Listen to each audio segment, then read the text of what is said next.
Oh, hey guys, welcome. So this is the day we're at Suzuka. This is the 12-hour Superpole qualifying, so we are absolutely hyped for this today. So this is literally going to be one lap that these guys get each. So we've got 52 teams in the on the grid today. So they're all going to literally get one lap. Obviously, do their qualifying, and then that's going to set the grid order for the 12-hour race on the 18th of April. Sorry, just bear with me a second. So yes, we've got myself commentator today, Simon. I am the main guy behind Redline Motorsports. So I actually started this off about 1.5 years ago, and obviously we built this up to what it is today. So hopefully we're going to have a nice, awesome professional race come the 18th.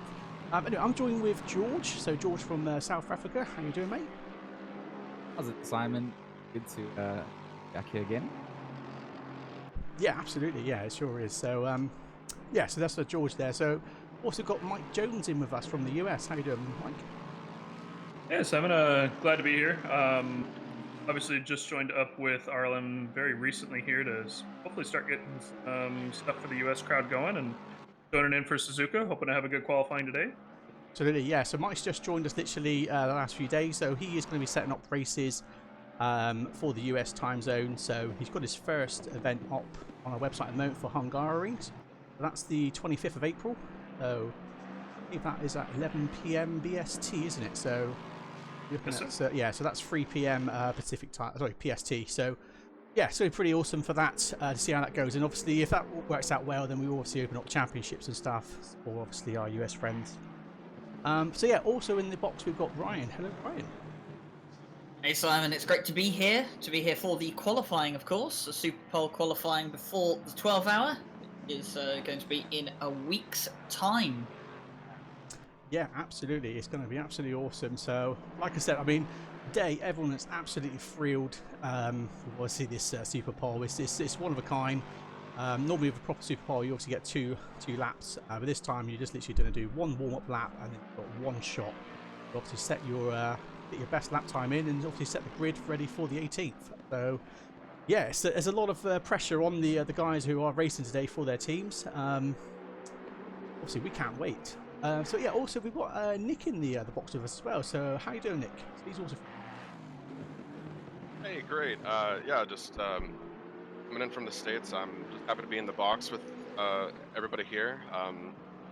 Ready to see a lot of great racers go out there, set their fastest lap. We're going to see 52 cars hit the track today, and just getting ready for that 12-hour next week. Yeah, absolutely. So yeah, we've got just over 9 minutes of the practice left. So I guess the guys are trying to get as much rubber into the track as they can, ready for the qualifying. So we have set the order for for who goes out first. So if you haven't seen the spotter guide already, there is one on our Twitch account, Instagram, in our Discord. Yeah, so go and have a look around for that. I'll see if someone can actually post a link or something. The spotter guide. So on the spotter guide, starting from the top left, is the order that they are going to go out and qualify. How we actually set that order, so how they actually go out to start the race, to start the qualifying, is we literally just took the top 52 names from the pre-qualifying, because we had a lot of teams signed up for that, so only 52 teams actually got through for this. Not live on YouTube. Right, just probably just refresh YouTube a second, Sebastian, just in case it is that. We'll double check. We are streaming both YouTube. So just on that, talking about the spotter's guide and some of the names there, quite interesting. I'm a big fan of the first name on the spotter's guide, Ryan. The Tenacious Tortoises. Yes, actually, the Tenacious Tortoises were a team that appeared in both the 3 hours of Zolder and the 6 hours of the Nürburgring that we did, so they're quite well known in the endurance races that we've done here so far at Redline Motorsport. So nice to see them back. The second name on the list, very, very familiar team name, Racing Line Motorsport. They compete in the Porsche Cup, which has just ended over the past week, and they also competed in Season 2 in Tiers 1, 2, and 3. So yeah, definitely a familiar name around Redline Motorsport. Right, okay, so we are actually live on YouTube at the moment as well. So quickly just go and check that over. I guess what's happened is because I use a multi-stream software to obviously stream to both Twitch and YouTube at the same time, the event that's obviously got the countdown on obviously doesn't go live properly because it opens up a new stream with the software we use. So yeah, that's obviously a bit of confusion there, so I will just quickly just go through that. But yeah, guys, if you want to carry on commentating on what you see at the moment on screen and just get that all rectified quickly. So what I'll do as well is I'll quickly put the spotter guide on the screen so you guys can see that as well. I'll just sort out this. Also, guys, just let us know if our volumes are all okay. Obviously, with us speaking over the cars and stuff like that, because we have been doing some tests again. Every time we sort of tweak this, somewhere along the lines, things still get changed and get mixed up, and yeah, we just want to make sure we're obviously good for you guys. So. Right, thanks.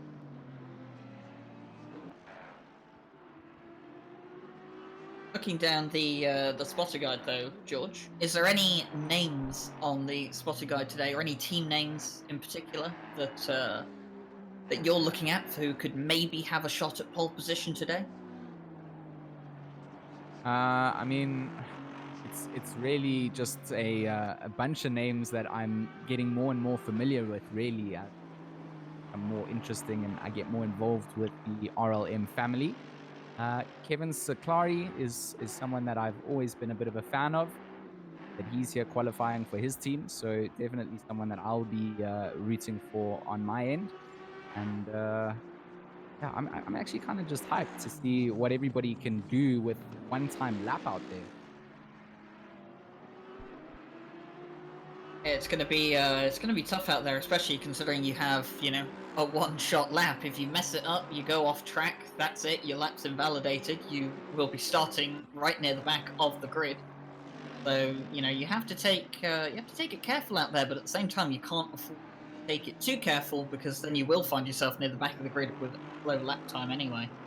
But we were talking pre-show about kind of cars we're seeing here today. Interesting, we have 3 BMWs on the grid, and that's quite an increase considering that I don't think we had any BMWs on the grid for the 3 hour of Solder. I think we only had 1 for the 6 hours of the Nürburgring, so it's quite nice to see that car getting some screen time. We also only had 1 in the 3 hours of Bathurst as well, so there has not been very much BMW representation the past few races. Be interesting to see how the teams do here with it. The Nissan as well, I have noticed, obviously we have 2 of them on the grid for Suzuka, and that has went down a little bit, at least from Bathurst. Obviously with the more front-engine cars coming out for Suzuka here, as compared to the mid-engine cars and some matches we've seen previously, I am interested to see how all the Nissans and the Mercs handle everything. Obviously, the Aston being the most popular choice for everybody so far, with 13 on the grid. But what do you guys make of the cars here, George?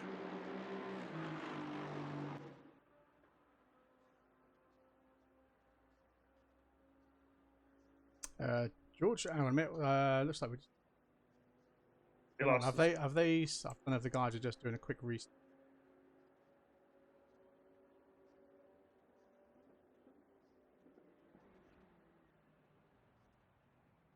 Does look like we also lost George for a moment. But Ryan, I mean, you've obviously commentated with Redline for a while now. So what do you make of all the different cars here that we have?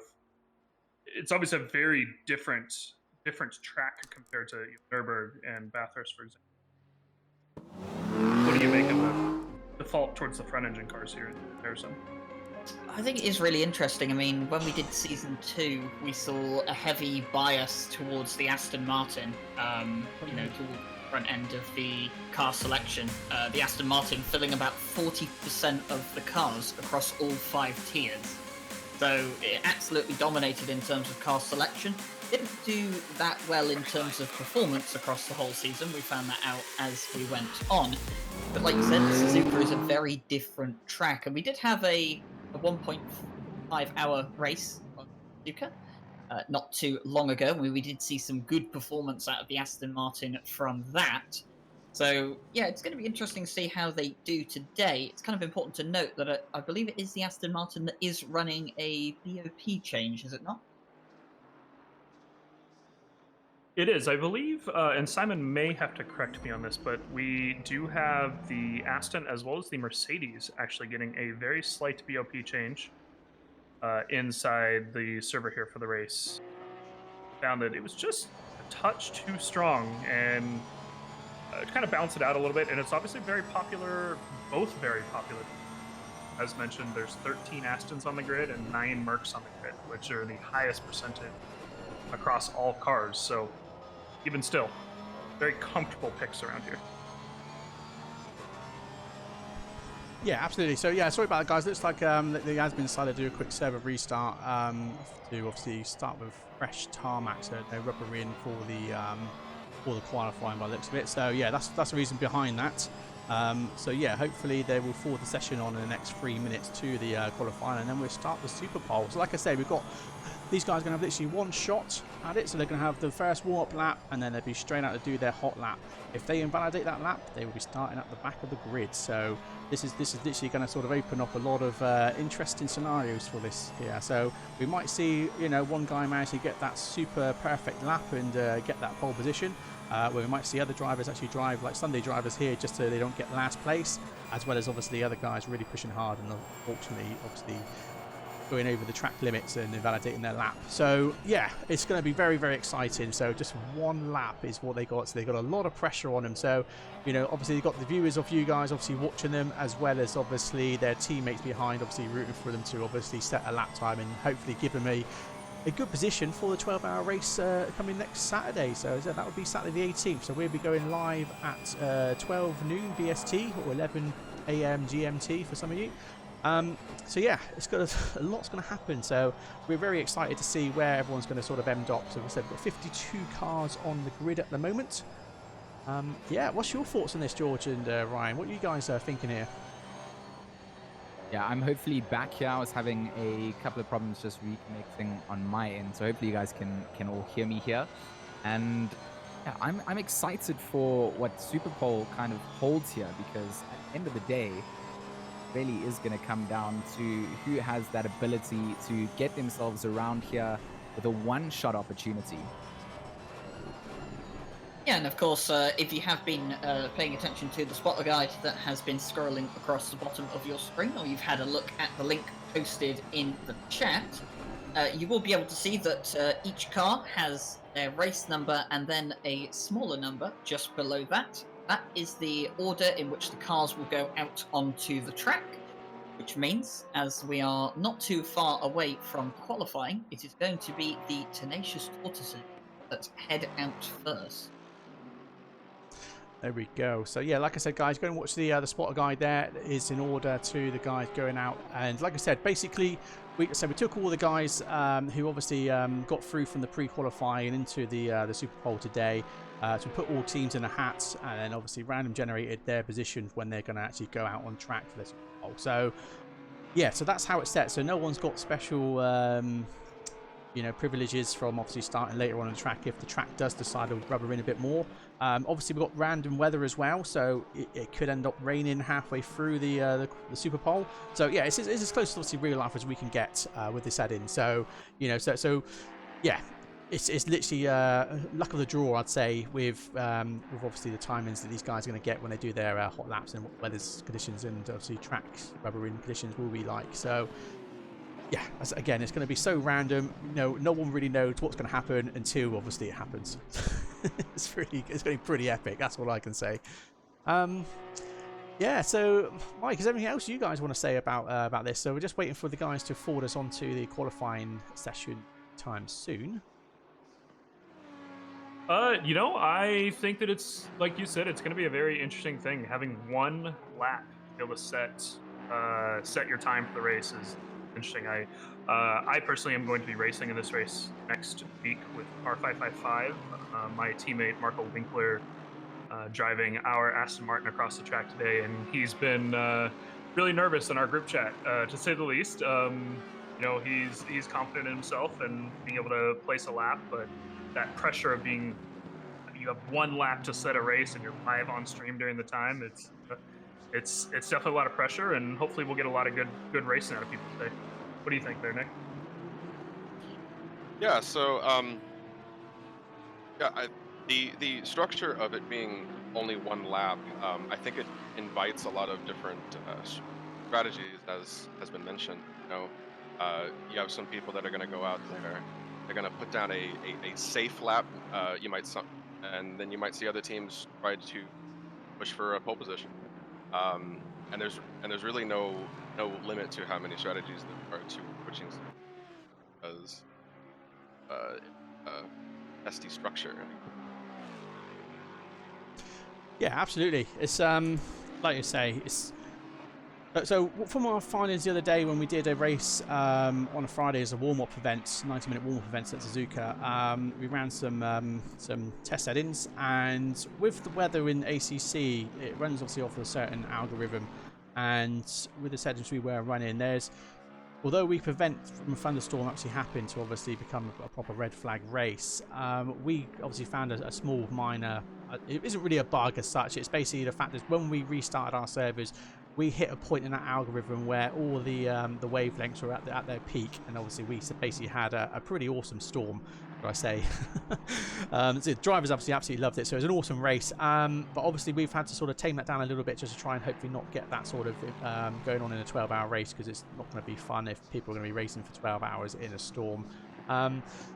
So yeah, I mean, but anyway, for taking back from that, we definitely saw that the Mercedes and the Aston, even with the 20 kgs of BOP added to them, they still ended up taking the pole positions here, or the podium. So yeah, so 20 kgs is not really a lot that's given to him. But here we are. Looks like we are actually going to be forwarded on to the session here. So yeah, with the first guy. Give me the race number of the guy who's going to be popping out quickly. So the first car will be car number 7, Team Tenacious Tortoises. That car is going to be driven by Jusso Grunmark to start off qualifying, or at least it's Jusso Grunmark on my timing board, but I am seeing Mark Brown driving out on to the track now, so I think it's just a team swap delay on the timing board, but it is Mark Brown in the car now. Yes. So if you guys just follow the bottom left there, car number 4, position 42, car number 7, Mark Brown, he is actually in the car. What I'll do is, to save confusion, is I will just remove the timing board off the screen for a minute. So obviously we can get an idea of what we're going to do. So anyway, so first car is out, so he's going to be doing his warm-up lap. So not too much pressure for him being the first car out on the track. So hopefully he does well when he comes to his hot lap. And this is one of the very interesting things about Superpole, is that you have the track to yourself. You can't blame anyone but yourself for the mistakes that happen out there. And obviously, all the spotlight's on you, which is very different to our usual qualifying. We try and capture all the action that we can, but obviously you're always going to miss stuff. In Superpole, all the eyes are on you. Everyone is watching. No pressure.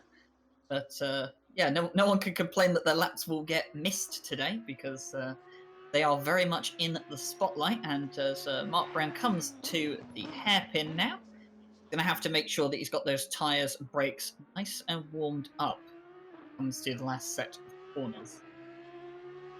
Yeah, he's going to make his way up to Boone, and it's going to be an interesting one. Obviously, the first lap out is going to have immense amounts of pressure.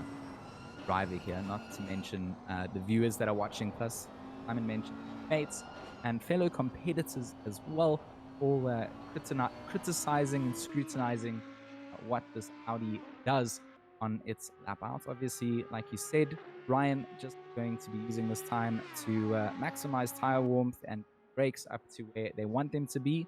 Generally, not an easy place to turn into a qualifying session with your first lap after your hot lap being the one that's getting timed. You generally find that you kind of wear in good 2 or 3 laps and find your times coming through. So he rounds through the Casio chicane and going to start things off for our first Superpole lap. Yeah, so here he comes across the line, Mr. Mark Brown, in his green Audi, car number 7 for the Tenacious Tortoises. coming in to the first corner now. And where do you think is going to be the most challenging point in the circuit here for him, Ryan, as the drivers come across? Well, one of the parts of the track that I think are definitely the most challenging is the hairpin and spoon corner. The hairpin, obviously, you need to make sure you get a very good exit out of there. You can lose so much time. And of course, spoon corner is going to be where it's going to be tricky to not run too wide. You want to run as wide as you can to maximize your exit. But if you run too wide, it is so easy to pick up a track cut. And as we've mentioned before, a track cut invalidates your lap. You will be starting right at the back of the grid. So that's what he's got to make sure that he doesn't do coming into spoon corner. But he's making his way towards the hairpin now. Be able to see what kind of entrance and exit he gets from the hairpin here. He's doing a great job at just keeping that car well between the white lines. Obviously, that's going to be the goal for most of the drivers here. Just make sure that they can get a lap in. Of course, we talked about a little bit in commentary before the street started. There will be guys trying to push things to the limit. Going around spoon, Ryan's meant to be a difficult one. You see how the car pushed to its limits on that outer curb. And again here, just trying to maximize the speed before you make the run down to 130R. Mike? Would it be Ooh, well, my team's running the Aston, though with my own testing, personally, I felt, ooh, he's going to spin it coming around, approaching the chicane, and that's going to be our first invalidated lap here on the very first attempt. Unfortunate for the Tenacious Tortoises being the first car out. He had a very good lap going on. Unfortunate for him, but I do believe that will bring us to car 194, who should currently be on his out lap. And unfortunate for him, but we'll now switch over to the Aston Martin with 194, who is now coming out of the chicane. And Ryan, why don't you talk us through the first corner? Yeah, so this is Alessandro Porta heading out in car 194. And just to quickly mention, on the Audi, so easy to lose it through 130R, trying to take as much speed as you can. You've got to be careful through turn 1 here as well. You want to go nice and quick into the first corner, get a really good exit. Alessandro Porta seems to have done that very well. Now he heads into the S's. Important to carry the speed here. You don't want to go down into second gear. Ideally, if possible, stay in third and carry that speed. He's doing incredibly well here, sticking to the sides of the curbs, not going too close to the grass, flat through the Dunlop curb. He's coming up now to Degner 1. Nice through there as well, using some of the curb on the outside. Going through the second Degner. Now he heads towards the hairpin. Going to be a very important part of the track we already highlighted. You need to go nice and smooth in and get a really good exit running on to the outside. Just clips a bit of the curb, not too much. Needs to go as tight as he can to the right-hand side of the track. Try and maximize the exit. Now he comes to spoon corner. This is going to be probably one of the more difficult parts of the track. Second half of the lap, very difficult. Nice and early turn in there. Runs slightly wide on the midpoint of the corner. Now he comes to the exit. How wide is he going to go? Very nice onto the curbs. Not too wide. Shouldn't have invalidated his lap. And of course, now he comes down to 130R. This is where the Tenacious Tortoises Audi lost it, carrying too much speed through the corner. Alessandro Porta turns in. Very nicely done. Not running too wide onto the curbs. Now he heads into the final chicane, carrying the speed. Very nice entry and a very nice exit as well. Comes through the final corner. Alessandro Porta will be putting the first lap time on the board, the first official lap time of the Suzuka 12-hour Superpole, and that is going to be a 2-minute .651.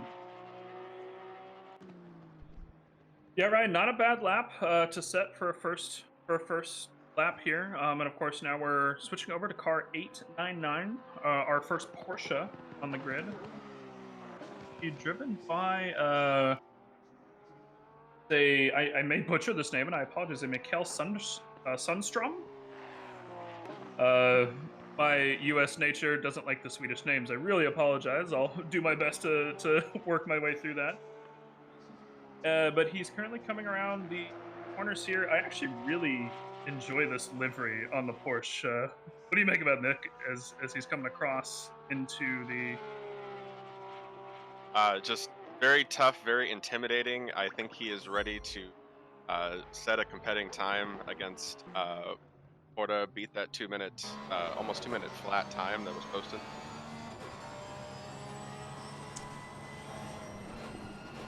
Yeah, coming up to the hairpin now as well. This will be, I think, one of the big differences between our mid and front engine cars, rather. The hairpin being able to get raked down into that corner with the Porsche Aston. A big difference for anybody who drives both of them. Now approaching Spoon, coming across a good entry into there. Doesn't use quite as much as the curb as the Aston did on his previous lap. And now approaching 130R, where of course our friends in the Audi spun just a few moments ago. And he will approach and come into the final chicane here to post his lap. And looking good so far on his lap. Full use of the track. He was good at using the curbs, using every bit of the track that he can. And he's coming across to post time now.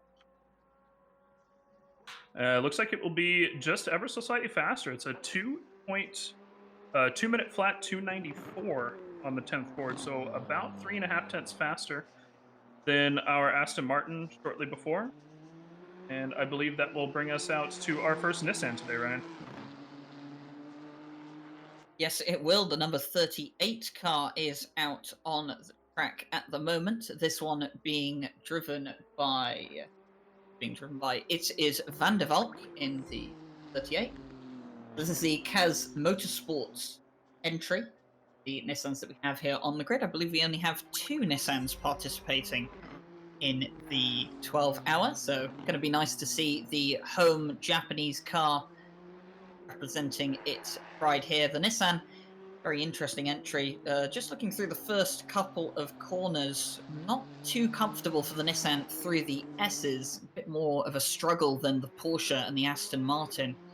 However, it's going to be in the second half of the lap where the Nissan really does show its strengths. But coming up here to the Degmas now, going through there a little bit wider than the Porsche and the Aston Martin, coming out of both of those corners. Now the hairpin, this is going to be one of the corners where the Nissan struggles slightly on its turn-in. Go nice and tight to the inside curb. Not quite a wide exit as the Porsche and the Aston Martin had. That might compromise his speed. But this is the part now where the Nissan really does come into its own. These long stretches of foot to floor. And of course it comes into Spoon. Nice fast corner here. Uses some of the outside curb. Comes back in for the second half of the corner. Accelerator pedal on nice and early. Doesn't go wide at all onto the curb on the exit. Interesting there. And this is where the Nissan really does show its stuff. Its straight line speed really is one of its most strongest attributes. Come up to 130R now. Just a bit unstable going through. He will go a bit wide onto the curb, but not enough to invalidate the lap. Now he comes to the chicane. Nissan very well over the curbs here and will have a nice exit. So as Van der Valk comes towards the line, he will set the third official time of the Superpole. And that time is going to be... It's a 2... Is that a 203? It is a 203.744, so way off the pace of the two Porsche, well, of the two previous cars, the Porsche and the Aston Martin. And looking at the sector times, it seems to be the first sector where the Nissan struggled the most. Yeah, now we come out to another Audi here with a really big name here, actually. George, I believe you're a little familiar with this gentleman, so I'm going to let you take from here and talk us through this lap. Yeah, so Wolf Matuszka in that that sort of you wouldn't expect him to not see him in a pink Audi, going to enter into Vienna as well. great driver, well known here at RLM, someone that I've become a little bit familiar with as well. And yeah, in the Audi, as it goes through the Dunlop curve, you know what? I just feel for these drivers. I mean, that the previous driver, Van der Valk, going and setting at 203.7, definitely a safe banker lap. And you know what? It's better than what we saw coming out from the first Audi that went out who invalidated the lap. So really, it looks like a bad time as Petrushka comes into the hairpin, but it's not. It's if you can get the car round in Superpole, that's also just as important. So it'd be interesting what Wolf Matushka does. This is his outlap right now. Oh, this would be his time lap. This is his time lap now. He's looking good coming through Spoon. He's keeping things a bit squiggly on the exit, touching the curbs on the power. Obviously, you want to do with a track that's probably not as rubbered in as if it had just got straight over from a practice session. Everybody needs to find the end of the limits of grip. Coming through 130R now, just throwing the car in. Of course, you want to see how he does on exit. And just look how stable he looked. Petrushka comes up to the chicane now. The Audi goes over the curbs and comes around again. Also looking stable over the curbs there. Coming around towards the start finish straight. Now we'll see what Matushka manages to do in that Audi. The number 5 crosses the line now, and he goes and does a 159.8. Wolf Matushka secures pole position here. Lots of drivers still to go, but not surprising to breaking through the 2-minute mark. I'm glad to see that we did have our Audi go ahead and finish up a lap, which is excellent, and put our pole position, put the marker on for people approaching, as kind of like a marker for people to approach too. So we're now switching over to, looks like car 71 in another Audi here, Ryan. Oh, hang on 1 second. I feel I've gone to the wrong car. Where is number 12? I'm trying to find it on my list. So unfortunately, with 52 cars on a list, I'm trying to obviously find through 4 pages of scrolling. Bear with us a second. There it is. I also don't see car 12 on Car my number list. 12 seems to have been disconnected at guys. That's why. Yeah, it looks like that's what's happened then, unfortunately. So it looks like. Yeah, it looks like we don't have car 12 or 73. So this is car 71 on his hot lap, probably finishing up lap. And then it looks like we will be moving right on along to our first Lexus in the 514.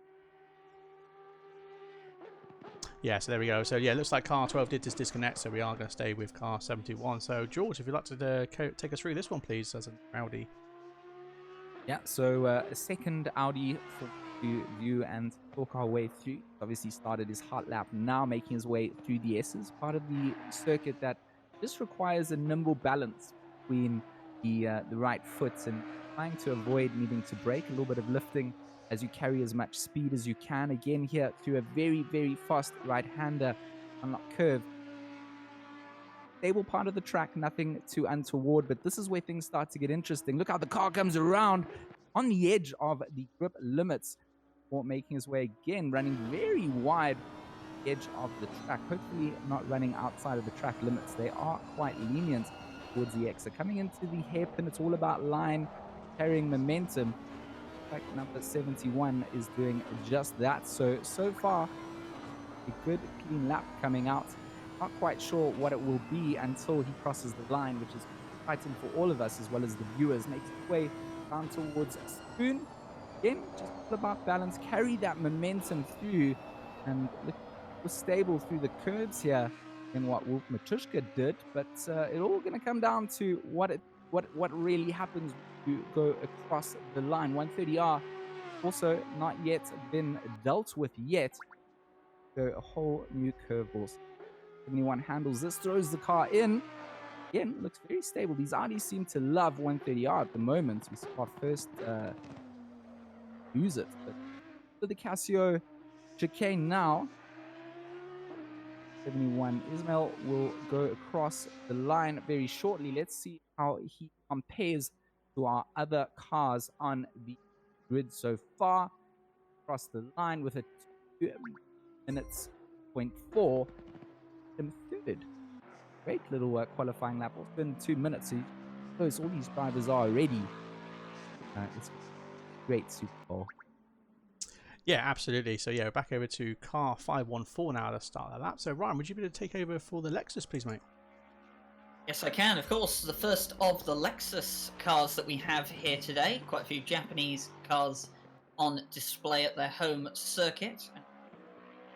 Probably one of the more interesting GT3 cars that we see throughout the championship. Looking good into the first few corners coming through the S's now. The Lexus is a very, very good car throughout these kind of twisty corners here. And the Lexus is going to have to show its stuff in the second half of the lap. It's where I'm expecting it to struggle. But at the moment, looking very planted as we come up towards the two Degners. Goes through the first one very well wide on the exit of Degner 1. Takes Degner 2 very sharply indeed. And now coming up towards the hairpin. This is going to be an important part of the lap. The Lexus very good through these slower corners. He gets a very nice exit, just taking a bit of the curb on the exit here. Now he comes through 200R. This is where the Lexus is expected to struggle compared to some of the other cars. It doesn't have the big grunt of the Nissan. As it comes into Spoon Corner here, going through nice and tight, wide on the initial midpoint of corner, and now not too wide on the exit. And now down we go towards 130R, where the Lexus really needs to show its stuff. It's going to struggle going through this corner, but it will gain back some of that time when we get to the chicane. Almost going a bit wide there at 130R, but here we are to the chicane. The Lexus avoiding the inside curb for the first part of the chicane, but takes all of the second half of the chicane. And as the Lexus comes up towards the line, it's been pretty clean lap for the Lexus here, and the time that he is going to put on the board is going to be a minute .750. There we are, yep. So just waiting for car 41 to come over the start finish line shortly. So yeah, looking at the grid order so far, so it looks like Wolf is currently holding the lead in the pack at the moment. P1 there with a 159.8, so the first to break into the 159. So who would like to commentate on the Ferrari next? Well, you know, I know Nick is a big fan of the Ferrari. Me and him running that for our races here recently. What do you make of this one here, Nick? I mean, it's fun to see the Ferrari hit the track for the first time today. We're gonna see.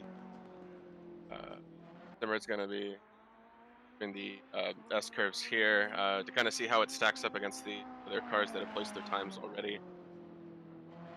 To see how aggressive we're going to take this course. It'd be very interesting to see, especially against the Audi being, of course, the other mid-engine car, and of course the Porsche that set their lap as well for us a few moments ago. See how they stack up here. The Ferrari, of course, is, even from personal experience, very, very excellent under braking. As he comes across that curb, he barely stayed on that track from the look of it. He is using all of this course as he approaches the hairpin now. Very late braking into here. Really nice line. And then he's going to, of course, come into Spoon. And we'll see how much of an exit he can get out of there. And hopefully it will be clean for him and set a good lap. Yeah, definitely using all of the course. Fun to see.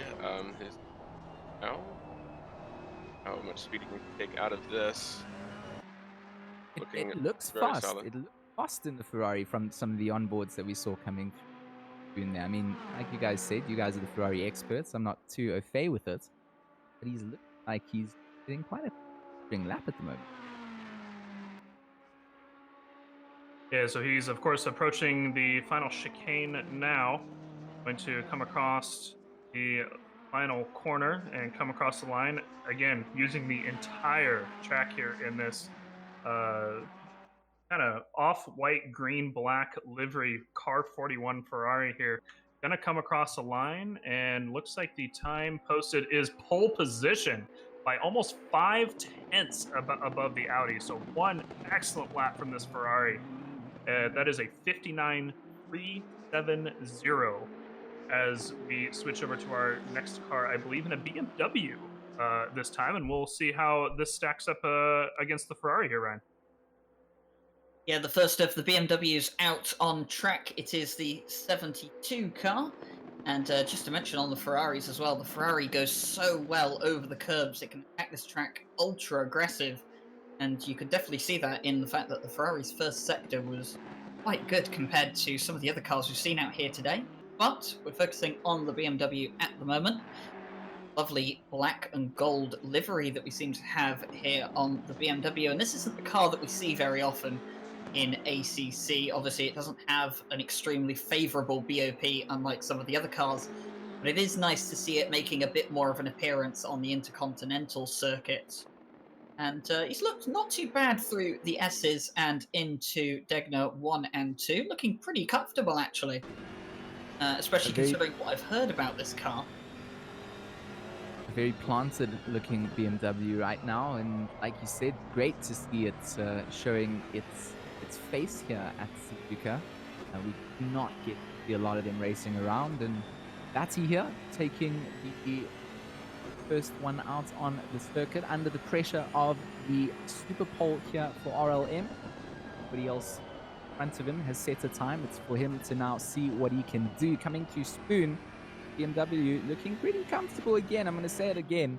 Like we saw the Ferrari on the previous lap, carrying a lot of speed on the exit before straight. And of course, 130R, where things go so wrong. You carry so much speed, you're not really braking here. Some of them you kind of tap brakes just to settle the car, but a lot of them you're just kind of lifting and throwing and then getting back on the power again. So main section, the BMW, even making use of many of the curbs there, just so planted coming around. Great amount of looking forward to seeing what time run. Yeah, and the time he does post is a 1:59.772, and that will take him provisional second at the moment, still 4/10 off the provisional pole time set by the 41 Ferrari, but that is extremely quick from the BMW. Not what I was expecting at all, and I like to be a little bit shooketh, and that has definitely made me feel a little bit shaken up. BMW finding themselves up towards the top of the tower. Of course, plenty of cars left to go. We're looking at Kevin Chartier, another Audi, the 894, going to enter the arena. Quite a few Audis I see here today, Mike. Yeah, Audi, again, seems a very popular choice. It's a very stable car. From my own experience, even just at Bathurst, we have 7 of them out of our 52 here at Suzuka this coming weekend. And you can definitely tell, I mean, just coming around the S's, you can really see just how stable that car is. You can really plant a bunch of rear wing on that thing, and it just sticks to the ground. You can't hardly get that thing to spin out if you try. And you can tell he is, again, I'm really happy to see this. I don't know about you guys, I'm sure you're the same, but I'm really happy to see all these drivers pushing. You can tell that they are pushing hard. They are using all of the curbs here. As he comes out of the hairpin here, doing 200 kph plus, just coming around to the 120R as he comes into the Spoon. And he's going to brake very, very late in this Audi and get up on the curb for this Spoon, and hopefully get a good exit down into 130R here. And again, running almost past that white line even. Very glad to see these guys pushing hard. It puts on a good show for us. I'm sure you probably agree there, Ryan. Yeah, definitely pushing hard. And of course, the Audi coming now through 130R, going nice and wide onto the exit curve. He's going to see what he can take here through the chicane. Nice over the first part of the chicane. Wide in the second part of the chicane. That's going to compromise his exit through the final corner. As he comes up towards the timing line now, it is going to be, is that 6th place? Yes, it is. It's 6th place for the 894 at the moment with a 2:60. That said, we have a very, if anybody watched last weekend, a very exciting driver coming across the line to start his lap now. Personally, I was watching Silverstone last week, and this gentleman, Mr. Steve Strelo, absolutely dominated that Silverstone race. And in this blue and yellow Aston that he'll be taking around the track for us here in Suzuka, really curious to see how this ends up. Yeah, Strello would definitely be hoping that the heavens opened up and made things a little bit wet out here for some of the other drivers. If he could prove himself in the wet, I think that he would wrap up the Superpole at man's pace when things get nice and wet out there is absolutely scary. But for now, it's dry. Things can change. It's an evolving weather condition server, so it can happen during the duration of the Superpole. Strello just throws it around. You can come out with just keeps the back of that Aston in check, but will scrub some speed before he goes down to happen. Really do like the livery fellow is running on this Aston Martin. Nick, do you have any feedback on the blue and Luma yellow? I mean, I'm always going to be a fan of blue. That's just 100% me. As Mike can attest for forever. As he's coming in to spoon here, I mean, I think he's been setting a great lap. He's definitely been very aggressive. You can see that he lost a little bit of tail back there. You know, we're in a very aggressive lap coming from him. He did great last week. It's going to be exciting to see what he does here. As he approaches the final corner here, final chicane, he's going to get up on that curb, much like we've seen most people do. Of course, the BMW placed a very good lap last lap without using much of the curb there in the chicane. But of course, Mr. Stradler going to come across the timing line here, and we will see what he will post. And it's going to be a provisional 4th place. He's about 7/10 off pole, but still just over that 2-minute mark. Still a very quick lap. But even for a very quick lap, we are down in 4th. I apologize. That said, it's now time for another BMW, and I believe this is a pretty special car for ACC. As I believe this is the Kuna Racing team, if I'm not mistaken here, George. You are not mistaken at all, as Panka now takes the BMW around, and Kunos family represented here in the RLM races. And if I'm not, I might be corrected here, Ryan, Panka does all the beautiful liveries that we see at ACC, am I right? I do not know these specifics on that, but that may well truly be the case. I kind of threw you under the bus there because I wasn't entirely sure, but I always like to talk about liveries, so it's not the man responsible for that. It's responsible for something else, of course. He makes his way through the hairpin. Again, what will the BMWs do? We see a BMW currently holding down that 10th position. Anchor now, it's on over to Spoon. We'll talk about it a lot. We'll talk about it throughout the rest of this Superpole. This is a corner. It's the limits of these cars. You really want to carry as much momentum as you can. BMW is just he was looking planted. He's kept in control. A nice little bit of driver adaptation. The back end wanting to come out. Again, we'll head down to 130R. Losing section of the track. Everything make and break your time is here. You lose it, done. Doesn't. Panka out just the chicane to deal with. Again, not making use of the curbs, not needing to. It just looks like it just handles and speed so fantastic. Now, towards the line, let's see where our second BMW for the day timing sheet. And it will be 10th place there. So 201.761, respectable lap time. It's a banker lap as well. Drivers that don't manage to cross the line, they're going to get beaten by all these over 2-minute times. And it's 1.7 for a flying lap, like I've said, is very much respectable. So these other guys putting out sub 2-minute times, a Superpole lap. You just have to understand how pristine and clean that lap has to be. You don't have any opportunity to mess up. and another Ferrari will make its way around the track.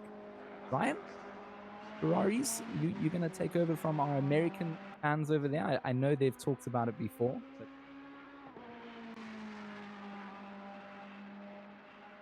Likes that, Simon. I can definitely take over this lap. So of course we're seeing the Ferrari here, the 715 WR Esport Team Ferrari. Of course, they're taking the lap around here. Looked pretty good in the first sector as they go out of the hairpin now. Nice and wide exit from the hairpin. Now he's going to stay close through 200R. Comes up towards Spoon. This is where the Ferrari is going to be a bit out of its element in the power section of the track. It's not really where it gains any time. Quite wide, actually, on the midpoint of Spoon Curve. And now he comes to the exit very, very wide on the exit there. Has to be really careful not to pick up a track cut. That could indeed put him towards the back of the grid. It'll be interesting to see where they end up in respect to the other Ferrari that we've seen out here today, going wide through 130R, not wide enough to pick up a track cut. And as they come into the last chicane, the Ferrari do well here, very, very aggressive over the chicane, cutting the curbs. Not entirely sure if they'll get away with that. We'll find out as they come towards the timing line right now. And the time for the 715, it is going to be provisional pole by 1/10 of a second. It is a 59.193. what an pushing things to the limit, like Ryan, like you said. I mean, they are lucky to have gotten away with that lap, really. I mean, that chicane section, from what we could see on screen, looked like that was pushed right to the limits, and obviously carrying a lot more speed through there, managed to secure that pole position. Another Aston Martin coming around, and if I see blue, I have to hand things back over to Nick. I know you're a fan. Oh, thank you. Yes, so blue is always going to be a bonus for me. Great to see another Aston on the field. We'll be seeing 13 of them on the track today. What they can do, even with that light increased weight, kind of see how they can compete with these Ferraris that are currently topping the charts here, and how the Aston will take this particular section here. Even Kwai, I think that's how we pronounce that surname. Ryan might know a little bit more how to say it. Looking very, very comfortable in his Aston, deep into the hairpin, gets on the brakes in time. So always want to look at that 1 minute mark on the clock. And they're coming through the hairpin. That means that they are on track for those 2 minutes lap times. And up towards you, Ryan, even Kwai. I'm not too familiar with this name, actually. I think it's the first time. It's the first time, at least, that I've seen him racing here within RLM. So I'm not entirely sure. I'll go on your first assessment of why. I believe that's how I would probably go about it. It could also be Key. I learn new things sometimes. So even if you want to correct us a little bit later on, MS Motorsports coming around 130R, going quite wide, using all of the curb. Now aim to deal with much deeper line, not the same as the Ferrari, getting unsettled towards the rear as well. That's going to cost them some time. Final corner before the start finish straight. Now time to they go and put this car. So going to find 11th position at 201.284. So time 11th place on the grid. Martin Schumacher coming out now, number 66 for GT Racing. Another Mercedes, and I quite like that we get a whole balance of different cars coming out, and we get to see how they all kind of stack up against each other. Of course, you can't just say it's down to cars. It's always going to come down to the driver. Whole lap, I mean, really have to give it your all or nothing. Sometimes nothing is going to get you some odd looks from your teammates. They will have liked a safer lap to find themselves somewhere else on the grid. For those that don't understand what's happening here, everybody is pre-qualifying for where they will start the 12-hour endurance race at Suzuka. And what's quite interesting about this, of course, is the Of course, qualifying is only the first start to an epic adventure that we're going to have here at RLM, as Martin Schumacher looking a little bit unsettled over the curbs in his Merc, running quite wide under the bridge, way up to hairpin. Mike, bit of a green livery. We've talked about those, and we can always bring up the colors here. It's how we identify and spot the cars. It's going to be important for spectators later on. Is this a good green on this Mercedes? I feel like you're asking me this because we had this conversation shortly before. I am a fan of green. This is a more Ryan style of green. That kind of, I'm not sure if this is matte or glossed. I'm a fan of the metallic and chrome. So that said, it looks good on the Merc. I think that this color of green, and he's even got the green wheels to match. So very excellent.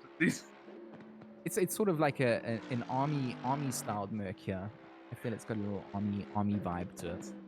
A little army men from the toy soldiers and stuff like that. Absolutely. And the Merc's got the grunt to match. It'll give you a hooah all the way from here as the Marines and one of the branches of armed forces, just in case I get that wrong, would say here in the U.S. As Mr. Schumacher crosses the line. He'll be 11th place currently, roughly about 2 seconds back from our pole time at a 201.2, I believe that was, or just shy of it. Yeah, it looks like a 201.2, correct, yeah. And so that'll be our first Merc for the day, and I now believe we are seeing our first Honda now in car 55 here. Correct me if I'm wrong here, Ryan? Yes, it is. This is the first of the Hondas that we're seeing out here today. We do have another one to come later on. But yes, this is the number 55, a very striking and good-looking Honda, in my opinion. I like the two-tone blue and pink colours. The Honda, of course, being their home circuit, this is where Honda love to put on a great show for their fans, and that'll be the same for those driving it here today. Looking pretty good so far. Out the lap, the first sector looked nice and tidy, obeying some track limits as well there towards the two Degners. Now coming towards the hairpin. Honda, of course, not really a car that we see too much in our usual championships, although we did see quite a bit of it at the Bathurst races that we've been running recently, as its intercontinental BOP is favourable. It's nice to see some of the cars that we don't usually get a chance to watch too often. Comes towards Spoon now, and quite nice, not going too wide through the middle of the corner, cuts back in nice and tight. Gonna go for a nice wide exit, running over the curbs, now rushing it down to 1 at 30R. Gonna need to get a nice run through this corner, carry as much speed as you can. Nice early turn in there. Gonna run ever so slightly wide, just getting 1 or 2 tires on the curbs. Now comes towards final chicane, very aggressive on the first part of the chicane, not so aggressive on the second part. It's a nice exit for the final corner, and as the number 55 comes up towards the timing line, we wait to see where this will land him, and it lands him in 7th place with a 2-minute 0.4. There we go. That's some excellent stuff there so far. So looks like everyone's getting their times in now. I've only had one sort of invalidated lap so far. So yeah, we're getting through the grid quite quickly actually. So we have got 50. We've actually got 49 cars on the track at the moment. We've had a couple of disconnects, as we say earlier on, but yeah. George, would you take us through the Lexus, please? Yeah, I am a big Lexus fan, especially at a track here like Suzuka. This car loves these S's. It just loves them. It eats them up. And struggles a little bit coming through the hairpin on the exit. Does not have the boomer in the lower gears. First gear in second gear, really. Off so weirdly. But Patrick Silva in the 666 here. Fortunately, no custom. So it just has to make use of one of the in-game skins at the moment. I'm a big fan of the Lexus in short little Superpole stints, because that's where the tires aren't going to be pushed to the limit. Running a car like this at the 12 hour is quite an interesting scenario. note that Silver's time at the moment, if I'm tracking times correctly, Silver's looking like he's well within the top 5 at the moment before he comes in Spoon to ride on board as he goes it into this double left-hander. Again, that balance, the car looking a little bit stable on the exit, not running as wide as we've seen some of the other cars. Ryan's talked about this before, bit of an understeery car. So coming up to 130R now, where the leg struggle might kick you out, might throw you onto that outside curb. You see it getting chucked in, does run wide, touching the outer curb, but looking planted before the chicane. It can eat up curbs, and it will do. It doesn't need to end with a chicane section yet. Patrick Silver piloting Lexus around the final corner, heads down towards the line. It's good to see what time. Yeah, Patrick Silver, second place, 1:59.298. Absolutely phenomenal time coming out. Another Lexus take to the track. Rafael Donato. Fine. Do you want to have a go with one of the Lexuses and top that? Well, I'll definitely see if Rafael Donato can put together a better lap than that of Patrick Silver, but that was an incredibly good lap. Only a 1/10 of a second off of the 2 Ferraris that we had heading the front of the grid, so we know that we're not going to have 2 Ferraris on the grid, on the front of the grid as it stands right now. That could change. Ferraris coming later. But no, he's looking good here so far. Donato, of course, this is where the Lexus in its element, very much like the Ferrari, the first sector, where the Lexus really does shine. Middle sector, it can be a bit of a mixed bag. Some of the corners the Lexus will do really well in, and some of them it won't, as Rafael Donato losing it a bit after the first Stegner, just going a bit wide. Not too wide to invalidate his lap as it comes down towards the hairpin. This is where the Lexus will have be a bit on par with the Ferrari, of course. Nice exit out of there, taking some of the curb. Come to 200R, the Lexus looking very comfortable. This is where it's going to start to struggle, though, in the power section of the track. Going to come up to Spoon Corner. How's this going to be for Rafael Donato? Nice and tight on the entry, not going wide through the middle part of very good exit as well, not going too wide, looking very, very comfortable. Comes towards 130R at the moment. He's going to have to be as quick as possible coming through. Comes down now. How's he going to go? How tight? Not as tight as we've seen some of the other cars. He's going to go quite wide on the exit, actually. That could be an invalidated lap. We'll have to see as he comes towards the line. Very aggressive over both parts of the chicane as he comes through the final corner. Not sure if this lap will count. That exit of 130R looked very, very on the limits. But as he comes towards the timing board now, he will have it count, and it will be 5th place with a 1:59.79. Yeah, that's some great stuff at the moment. So, as I said earlier on, Patrick Silver did get P2 in the Lexus, so did really well there, actually. So, the second Lexus on the grid gets P13.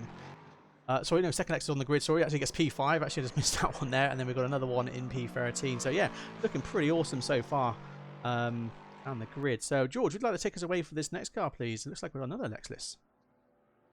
Yeah, Nicholas Walter, he will be our next Lexus. We'll do 3 in a row on track in very similar conditions. So, pretty good for us as viewers to kind of gauge these drivers against one another. Great top 5 lap times coming out from the Lexuses so far. Walter looking a little bit oversteery coming through the curves. But of course, it's not where you want to lose time. It's a place where, like I said, does do quite well. Of course, coming around the Dunlop curve, looking comfortable and tidy, not too wide on the exit. Got to be careful of the understeer. It can just bite you hard. You run onto the grass and all over. So again, looking nice and tidy through the digners.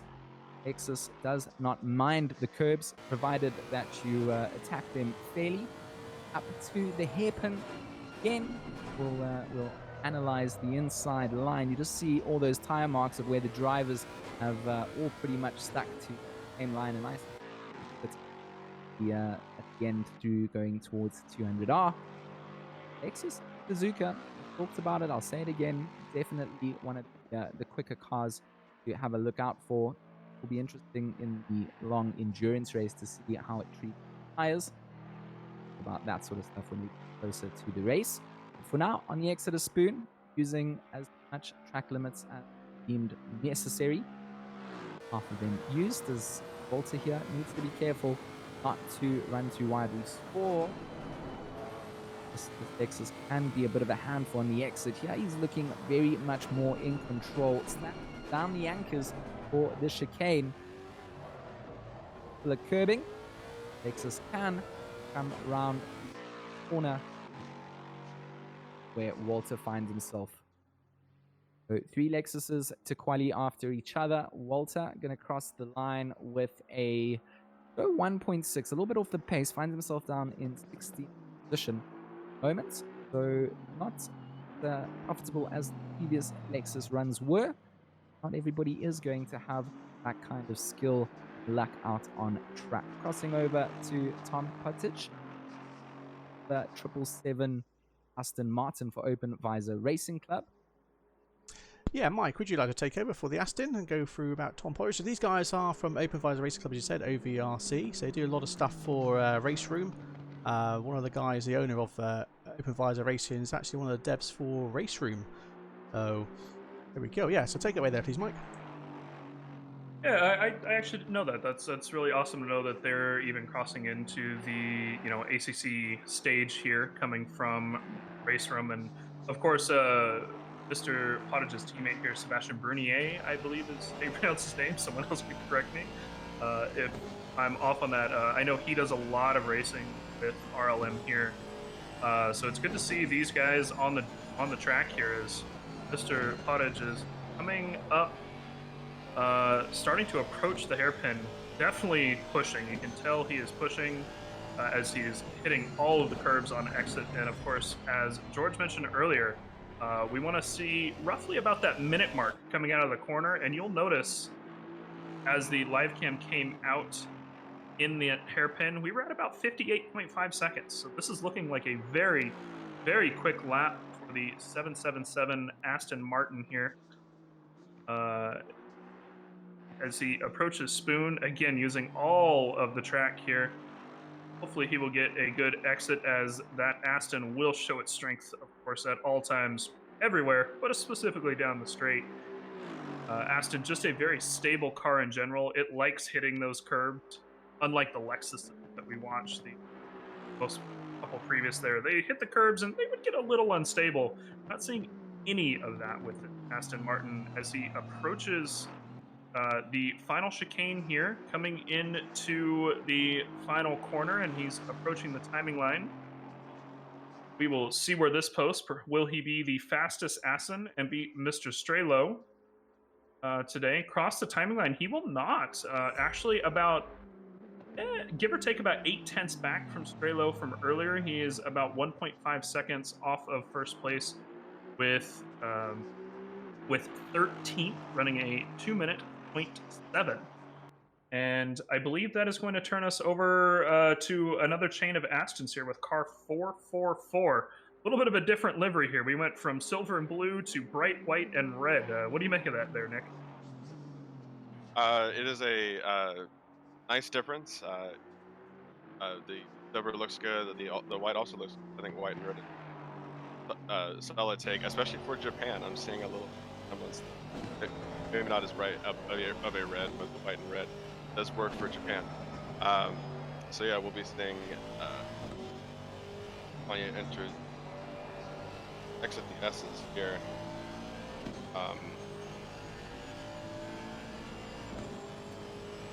I find that like you picked up on that Japanese flavored livery. I was almost gonna feel like I could comment and say that white race cars don't really work because they get dirty. But for a Superpole lap, it doesn't matter. It will look as fresh as it started. Way to the hairpin. You hope anyway, Joe. Yeah, I mean, if he doesn't get kicked off one of the curbs, of course, that's always a risk and damage that beautiful pristine. It looks absolutely beautiful on track. You know what? Red and white as a broadcasting color, very popular. Red and black as well. They stand out on track. You can see it from a mile away. Sponsors love kind of colored cars. that will always try and push to get some red and white onto a race car if their color scheme works for it. Just works well on the race cars. Lanny comes down to 130R. Please don't break the clean livery here. He holds on to it. He pushes it to the limits and make use of it. Just so stable. Late on the brakes, trail braking a little bit. You see the back kicking out. Use a bit of that inside curb.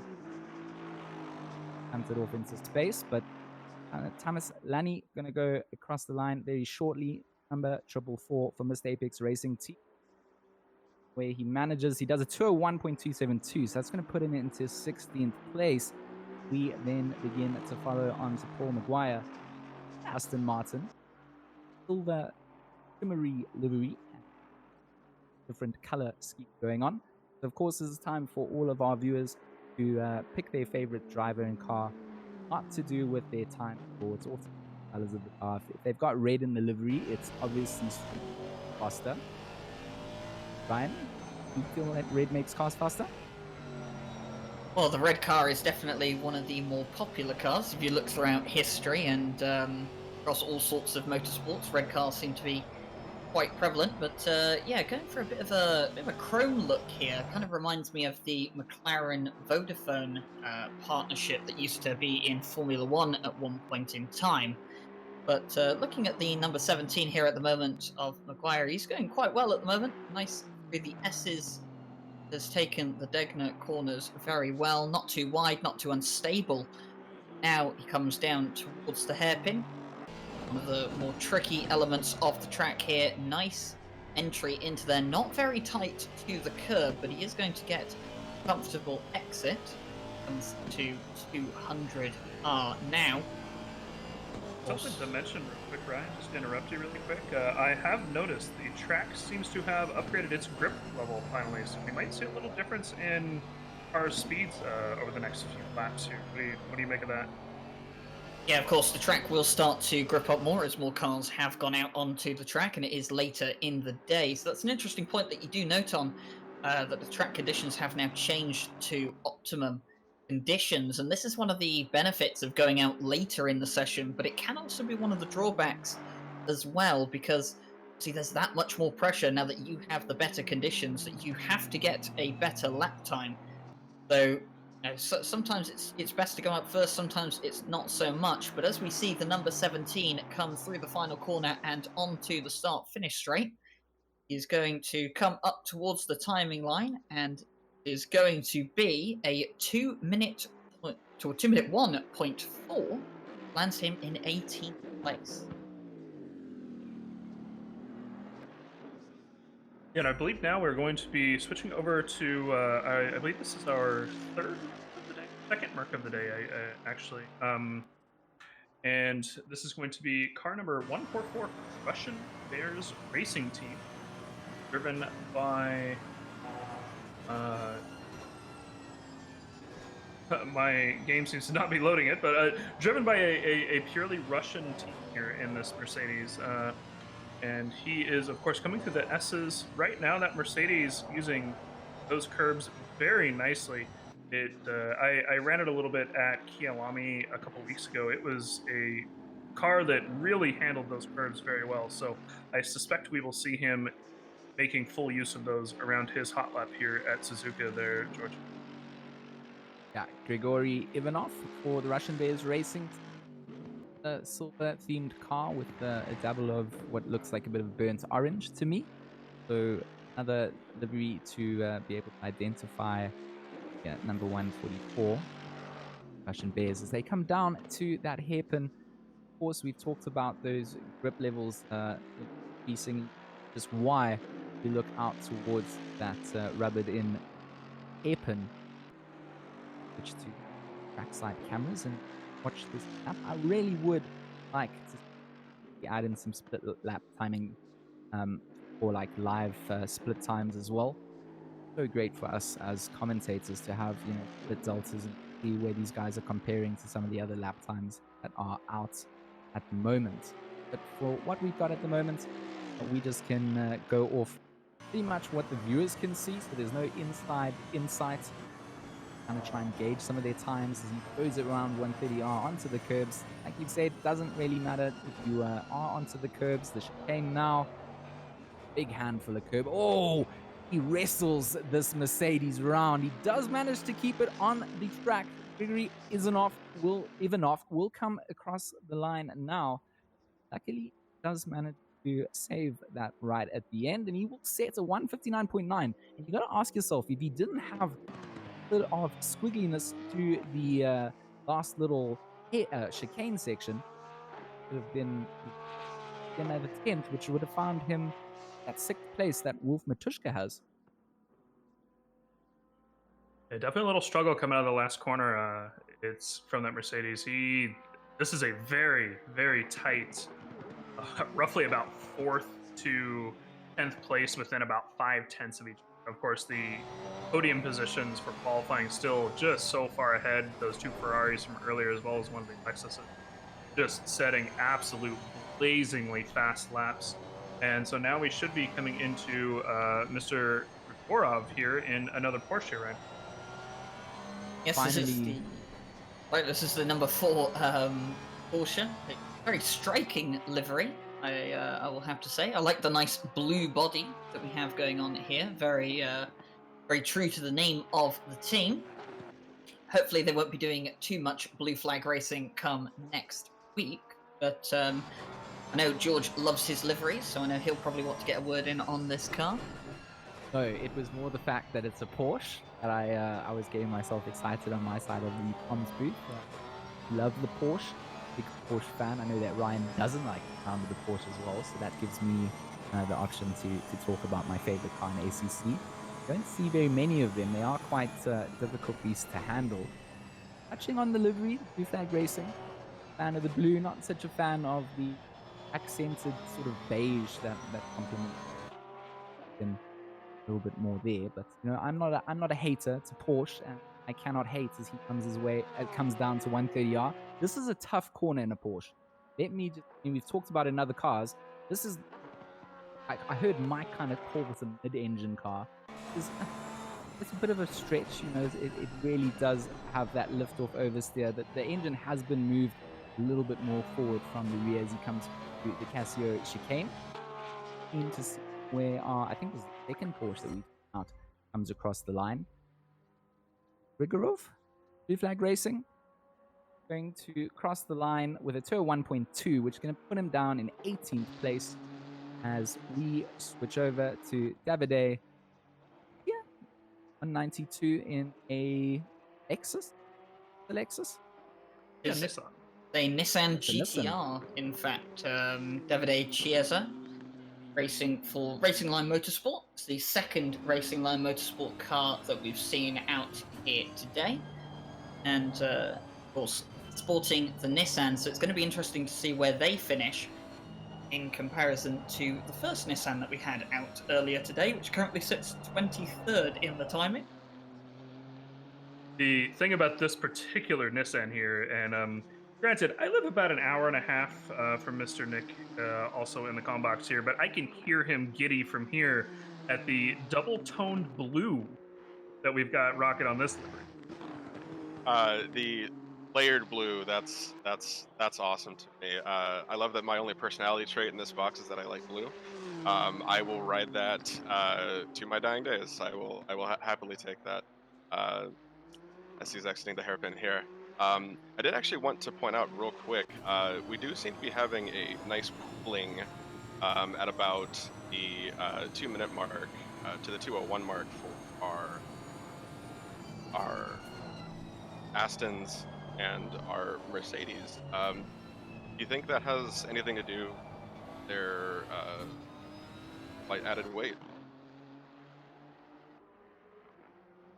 Yeah, I definitely think it has something to do with it. But that said, you know, looking at the groupings, as I mentioned earlier, there are the 3 podium positions, and everybody else is all pretty close. And we're going to see where this Nissan posts here momentarily, as well as they approach the final chicane and come out of the last corner. We'll see if they're around where we have the rest of the people post, or will he have an excellent lap to get into those podium positions or top 5 even possibly. Coming across the timing line now, we are definitely not going to be in a podium position, but that said, he did take about 2 seconds off our most previous Nissan to post a 22nd position, which would put a 201.680 for him. So again, even with the bops for the Aston and Mercs, they're quite ahead of a lot of the other cars here in general. And I really think that Ryan that said it earlier really makes a difference on the drivers themselves. This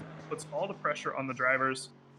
These cars, balances, all very, very excellent in my own experience game as we bring out another Lexus, I believe it is here, Ryan. Yes, it is. This is the number 46 Racing League Romania entry. In fact, the all-Romanian team. So it's interesting to see how they will do. And just touching on the Lexus, we do have a few more Lexus cars to come out later today. I think we have about 4 Lexus cars to settle out, 3 or 4 I believe it is, but as they have gone through the S's and the first 2 Degners, looking pretty good so far, comfortable, not looking too risky, unlike some of the other Lexus laps that we've seen here today. So, very wide in the hairpin, not a great exit either, so I don't think this is going to be a lap up near the top of the timing board. But as they come towards Spoon Corner right now, this is where the Lexus will start to struggle head to the rest of its lap. Nice entry to Spoon, coming really tight towards the exit of the second half of the corner. Very nice exit there. On the outside curb, now running down to 130R. How fast can the Lexus go? We've seen that this is where they do start to drop off time, very similar to the Ferrari. It's very tight to the inside curb, goes a bit wide on the outside curb, looks very, very clean though. And as they come into the final chicane, taking the curbs very nicely there. Good exit for the final corner. As we see the number 46 come up towards the timing line, the lap time that they are going to put on the board is going to be a 2:02 flat, 0.2, sorry, and that will net them 9th place. So not a great first sector or middle sector, but an incredibly good final sector. Yeah, absolutely, Ryan. So we've got one of our first guys out on the grid here. So we've got Chris Hookie out at the moment. He's in car 999 in the Honda. So interesting to see him taking the Honda here at Suzuka. So Japanese car, Japanese track. Yeah, George, would you like to take us away with the... Of course. So another Honda in Suzuka Arena. Perfect setting for such a car. Chris going to be piloting around the 999. It just works quite well with the RLM colors for having that little signature bit of red in there for the Japanese circuits. Definitely not an easy car to pick against everybody else. I feel like it does drive okay, but you don't see it picked very often, which does indicate that it's probably not the fastest car out there. It does really come down to great tuning and finding a great driver combination. Like Chris is a combination of both of those things. Going through the hairpin, carrying a lot of speed. You see, not struggling with too much oversteer at all. That's what it all comes down to, is rubbing those tires, not losing the speed, and carrying as much as you can. So still riding on board.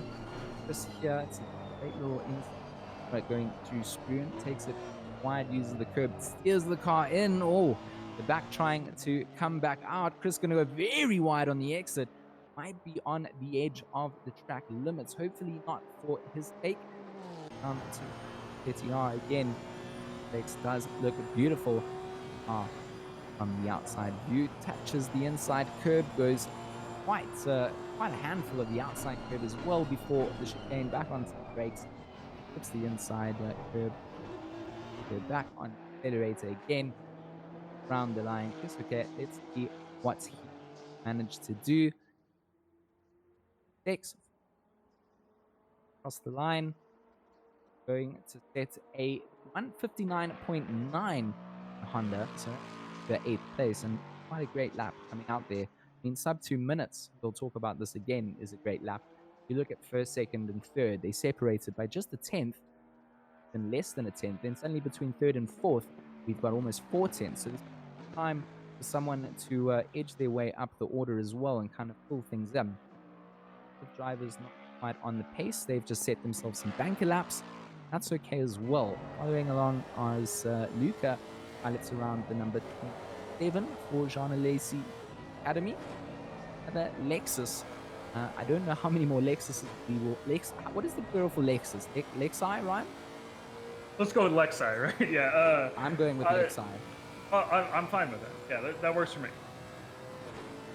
Yeah, we have a few more of these to go, of course, but this is the number 27 entry of Jean Lacey Esports Academy, all Italian entry that we have here today, and they're going to be hoping that they can find themselves up near the front of the grid with some of the other Lexus cars that we've seen out here today. But what's your take on these guys in the Jean Lacey Esports Academy? They're obviously quite active around the Red Line Motorsport community, especially the likes of Danilo Santoro and Luca Lossio. Yeah, I mean, big names that really have posted some great results so far, and I think a big Esports Academy really to be a part of. Really nice to see them featured here in RLM, and they really do bring the heat as Luca comes down towards 130R. Looks like his lap's been pretty clean. It hasn't invalidated things so far, which is of course everything when it comes down to the Superpole. If you guys are only just joining us, these guys have one lap to set themselves a starting position ahead of the 12-hour. Now going to go around the final corner down and start finish straight, and it's here for his team. So that's going to be a fourth position, a 159.5, so not disappointing in the Lexus. Like I said, like these cars on these Superpole sort of conditions. Another Lexus do that, just that. Yeah, Dan so... Mateus? Oh, sorry, I was going to jump in there. So, Simon, yeah, so Luca did actually get P4 there, as we just see on the leaderboard there. So, yeah, nicely done with his lap time there. So, Gina there, so. Right, yeah, sorry, back to you there, George. Yeah, so Jan Mateus now going to pilot around another Aston Martin. A different themed livery, and this is a color scheme that I have definitely not seen. The burnt orange black accent with a dabble of Lumo yellow. Big fan, and of course I'll continue to reference colors, kind of racing colors and racing cars and liveries in general. And of course that's what makes things so fun for us. Is the Degner 2 was ends Mateus's lap, running very, very wide on the exit for the hairpin. Forward view here just shows again rubbering in, really starting to show effects. Also take into account how fast that Lexus was around for Jean Lacey Esports previously. Ended squad, name of this team. Definitely a fan of the naming convention as well as the color scheme for these guys in the 56 Aston Martin. To spoon, nice and tidy. Look at that inside apex and will find it, and then back onto the power using the exits. Not as much as we've seen the other drivers use. So definitely within track limits. We've seen other laps count. Going off those kind of things before 130R. Make or break time. Going to use the curb. That's very in this Aston Martin. They don't want to use it. And you see he touches the inside apex, and that's about it. It's looking like a very peak lap so far. See what he will do when he crosses the line shortly. So the number 256 will go in 15th place with a 2 minutes 0.5 clock. This looks like my kind of car coming up. Nick can confirm, Mr. Blue over there, that I, on the other hand, am a big fan of the purple.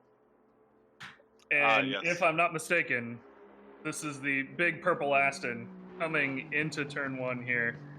Car number 69, like this, driven by a Yonka. a Rafael Kionka for LP69 Performance.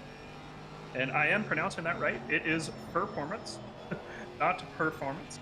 And he's going to be coming around the S's here. As we see in the Aston, very stable through here. Not super quick necessarily in comparison to a couple of the other Astons we've seen, but very stable through there. And so we will see how he does as he approaches the hairpin here, Ryan.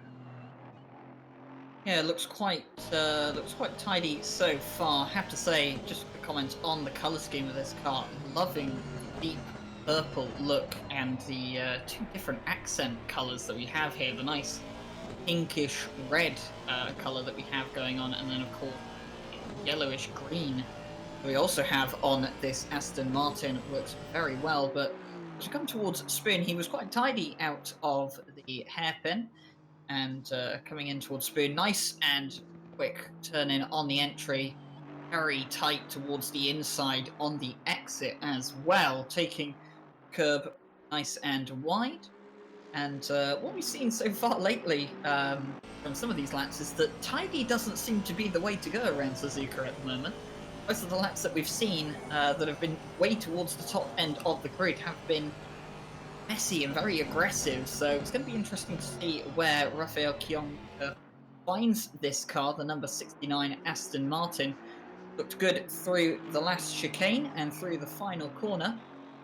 He will position his car to get the best run down to the line.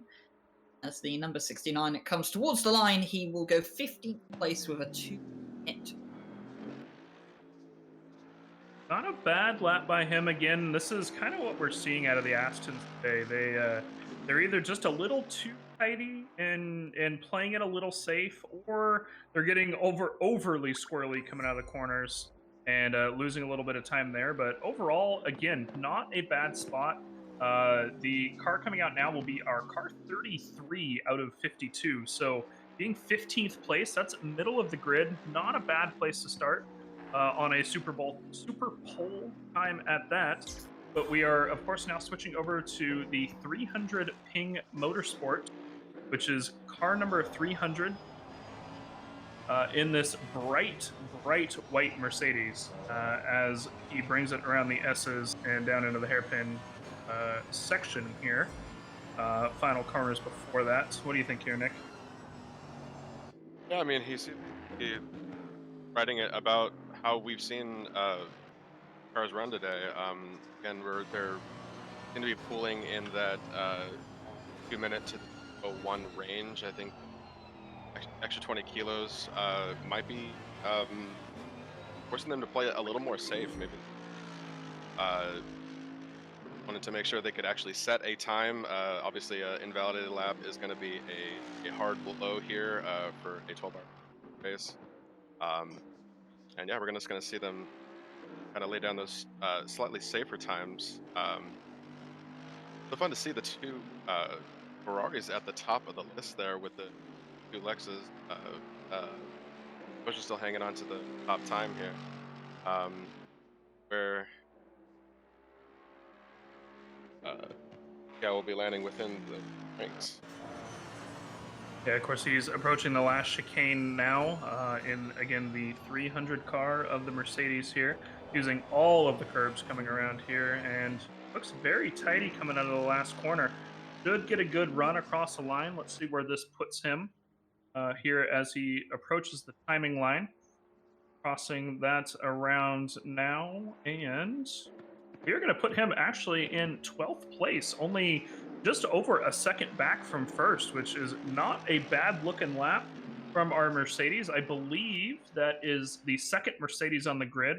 Mr. Ivanov in 8th place, of course, next one up. But that said, we have Ryan's favorite Mercedes coming up next year, I believe, Ryan. Yes, we do. We have a very striking green Mercedes coming here, very similar to that of an NVIDIA livery, although no NVIDIA sponsorship on this car. Fanatec powered, it seems, for this Mercedes.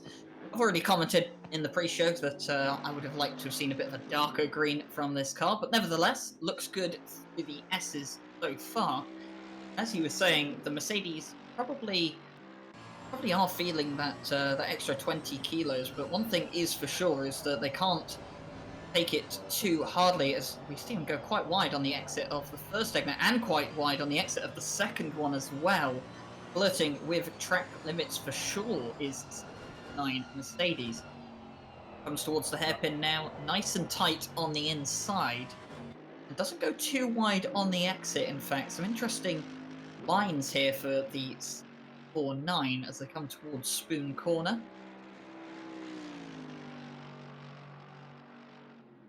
Ryan, you asked for drivers to kind of push things to the limits a little bit. So you said that the slower lap times kind of looked like the safer lap times, and the faster ones were pushing things to the limits. And I think Robin Klaus doing that, Digner almost murdering that beautiful livery that we touched on a little bit. But right now, coming down towards 130R, have to run through the order. So really, it's make or break for all the drivers coming up now. They've seen what the ballpark is to try and achieve, and they've got everything to work for. Back onto the brakes again, through the chicane. Nice exit. Oh, I said nice. Ran very wide. Did manage to catch it. That's going to cost him time, and cost going to grab his lap. So obviously invalidated things. Robin Klaus going to not set a lap time. So we saw that right at the start of our Superpole, and the one right now. It's taking a little bit of time, but sort of the nature of the game here. If you can't get your time around, you are going to start from the back of the grid. Igor Zanella for 196, another Mercedes. Battle silver and blue. Since indicate here, going to be crossing the line. Flying lap for his Superpole qualifier. Going through the first set of corners, we haven't really talked too much about those. Quite an interesting set of corners where you kind of like trail braking, back on, coasting, kind of just balance out that car. Then into the S's where just tap on the throttle, lift off, trying to just find, it's all about line. Everything comes down to it. You'll see all the drivers following identical lines, and that's because there is really one line to take around Suzuka. You're not fighting to try and take overtakes. You're not trying to do anything on the outside. But really, there is only one line that you will be following here, and you'll see the tire marks all around the track. If you're new to sim racing, those indicate just how much gone in from all the drivers here on the grid before we come into the hairpin again. Lots of rubber here. That's where the tire is scrubbing around. You can almost hear it steaming for the edges of the grip limits. Heather looking great so far. Nice and clean. Hasn't exceeded the track limits to a point where it looks like validation has taken place. And of course, that can be the costly factor in the Superpole. Coming up to Spoon. Wide on the exit. Try and take the apex nice and clean and tidy. Good exit as well. Not making use of the track limits. Most definitely safe lap coming out from Zanella. Having seen that the previous qualifier was abandoned, he said to himself, you know what, we're not going to risk it. We're going to take this safe. And he goes through 130R onto the outside curbing. Not too much being used. You feel like it is banker lap coming out from the 196. See where they go on the sheet. Across the line. The seconds, we see them. Beautiful trackside camera crosses the line. Zanella? He has gone 14th, actually. Igor Zanella. So the 196 with a 2-minute flat 0.3 has found himself 14th on the board. But a very interesting car coming up now for qualifying. It's the last of the Ferraris that we have here today. I did tell you there would be one more coming. And it's the number 48 by Elvin Smith. This is the second Redline Motorsport Esports car. And this car features Elvin Smith, James Parker, Jaroslav Honzik, and Samir Ibrahimi for the 12-hour next week. So some very well-known names within the Redline Motorsport and the sim racing community as well. And this is going to be one of the other cars that we're going to be looking at for potentially taking a spot up at the front of the grid in the top 5. Of course, the Ferrari we've seen from the other two here today, they're going quite well around here, and especially with the drivers in this car. I expect them to be competing at the front. Elvin Smith a bit wide on the exit of the first Stegner, a bit unstable, but as we've seen before, smooth and clean doesn't seem to be the way to get the most time out of this track, and Elvin Smith is definitely following along the line of a more aggressive approach. He's hugging right up to the lines, make sure he gets the best exit possible from each corner. As he comes towards Spoon now, very, very wide, comes in, nice entry, doesn't go too wide through the middle of the corner, very tight towards the inside of the exit. Doesn't go too wide either. Now the run down to 130R. This is where the Ferrari is going to struggle through this next sequence. Coming up to the last corner, how fast is he going to go? He's going to be super aggressive over the curbs. He's going to take it slightly wide, but not too much. As he comes towards the final chicane, how aggressive is he going to be? Very aggressive on the first part of the chicane. Not as aggressive as the other Ferrari we've seen earlier today. He's definitely going to have a solid lap time on the board as he comes out the final corner up towards the timing line. Final Ferrari of the day is going to set 10th place on the leaderboard with a 159.9. So not as high up as I was expecting, but Ferraris we've seen today in the top 10. Now, interestingly here, Ryan, being these are our two Red Light Motorsports cars, you will notice that Chris Hokie has a little bit of a lead here on Mr. Smith, and I'm sure there'll be a little bit of commentary behind the scenes on that of Chris sneaking out those extra couple tenths a little later on today, which will be interesting to listen to. But for now, we're actually going to go over to another Lexus, the Team Paradigm Shift in car 23.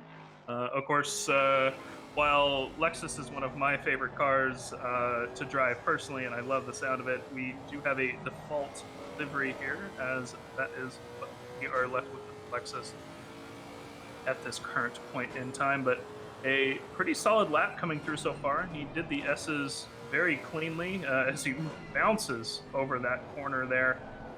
Loses just a little bit of grip, but he is coming out hopefully strong into the hairpin here, and we will see how good of a run he gets out of the hairpin. Continue on down. Little rough coming out there, a little bit of a wide line it looked like from that camera, but we can see what happens as he comes down into Spoon. And hopefully this Lexus here will have better luck than our last one. I believe the last one placed down in 23rd place, if I'm mistaken, though I could have missed that. Our last Lexus. Of course, chasing times around that 2 minutes and 5/10 mark to the 2 minute and 1 second mark is about the average, give or take a few tenths. But we are approaching the kind of first section for the Lexus here. Doesn't quite use all of the curb there. He's going to lose a little speed coming down into the final hairpin. Good cut across the curbs here. And it's the final run onto the straight. Looking like it'll be just a little bit over 2 minutes here as he's approaching the line, and see where our the 3 places like that's going to be him on my timing here. Almost last. Unfortunately, not a great lap for him. He has struggled a little bit in the sections with Spoon, and going to place in a 32nd. And as we jump over to what looks to be our highlighter yellow, or would you consider that a green there, John? That is definitely highlighted green yellow. I have to say it in one complete word, because that is definitely not one that you can just choose. Maybe like a Lumo lime would also be a little play on words that would describe this Porsche of Kevin Richley for racing the 3. Also, not seeing too many Porsches, if I'm not mistaken. This is our 3rd one out of the field, and right now going to be taking the Degners wide, touching the outside curb of the Motor Degner exit, coming under the bridge. Still looking nice and tidy, coming up to the hairpin now, climbing down the anchors, of course. The Porsche is very, very good at the turn-in. It struggles to get its nose round. you have to be careful on your throttle application on the of the corners. Highlighter, yellow, lime, green, Porsche really panning out on the circuit at the moment. Beautiful shot as it comes around to Spoon, and looks tidy as well. See how he does on the exit, uses just a smidge of curb down the straight K, much speed as possible. Shift up, does he shift up to 6th? That's where we hear the real whine. He's going to extend 5th here. It does shift up to 6th. We hear the whine. He then throws it back in to 130R. Oh, fix it in 6th as he then hammers down through the gears before the chicane once again. A little bit of curbing being used. Kevin Kitchley looking for a moment. Would be where he comes across the line right now. Final corner for him as Racing Porsche races towards the line. Crosses over, takes 5th place with a 159.6. So a phenomenal lap time coming out. And of course, the track conditions definitely going to favor drivers coming now and pushing the limits. Yeah, now, of course, it does look like we have a couple more disconnects from our spotter guide here, so we will be actually moving to car 269 next. I did just check in with race control momentarily. It looks like we will have them qualify a little bit later. We may not catch the stream, but we will make sure that hopefully, if at all possible, we will give them a chance to qualify. But here comes car 269, and I was looking at this car in practice earlier, and personally, I am a massive fan of this livery. I love the little pink highlights on this Aston here. And George, I know you love colors. I'm kind of curious to hear your thoughts on it. Yeah, it's definitely nailed every color book of G. I would put this into my favorites list. I do like the subtle dabbles of pink on that deep blue metallic chrome. It's not quite chrome, but it does seem to work well. Glad that we didn't have to just bring Nick in again, with a blue liveried car. But as we get to know Nick, we'll learn more about his favorite things. I'm sure it's not just color blue. You're gonna now see Freda up to the hairpin. Once again, 269 piloting round, making use of a lot of that inside curve. You saw the left wheel just kick up there. Good at where really does find some of the pace. As Aston, he said, they've had to throw a little bit of ballast in to make it a little bit more for everybody. Otherwise, they just yeet around the track. But yeah, really interesting cars to have in the game. Very popular cars as well. A gamer thing that they have become so popular, have needed to PBOP a little bit more. As we all know, competitive drivers, competitive racers will take whatever they can to try and find the advantage. Nice and clean to 130R. On the brakes again before the chicane. Better.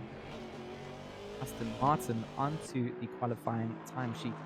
Superpole, I did not see validates in his lap there from what we see. What he does when he does cross the line here, will go and do 202.181, so not as epic as some of the other Aston qualifying times, but it's still a qualifying time and not an invalidated lap.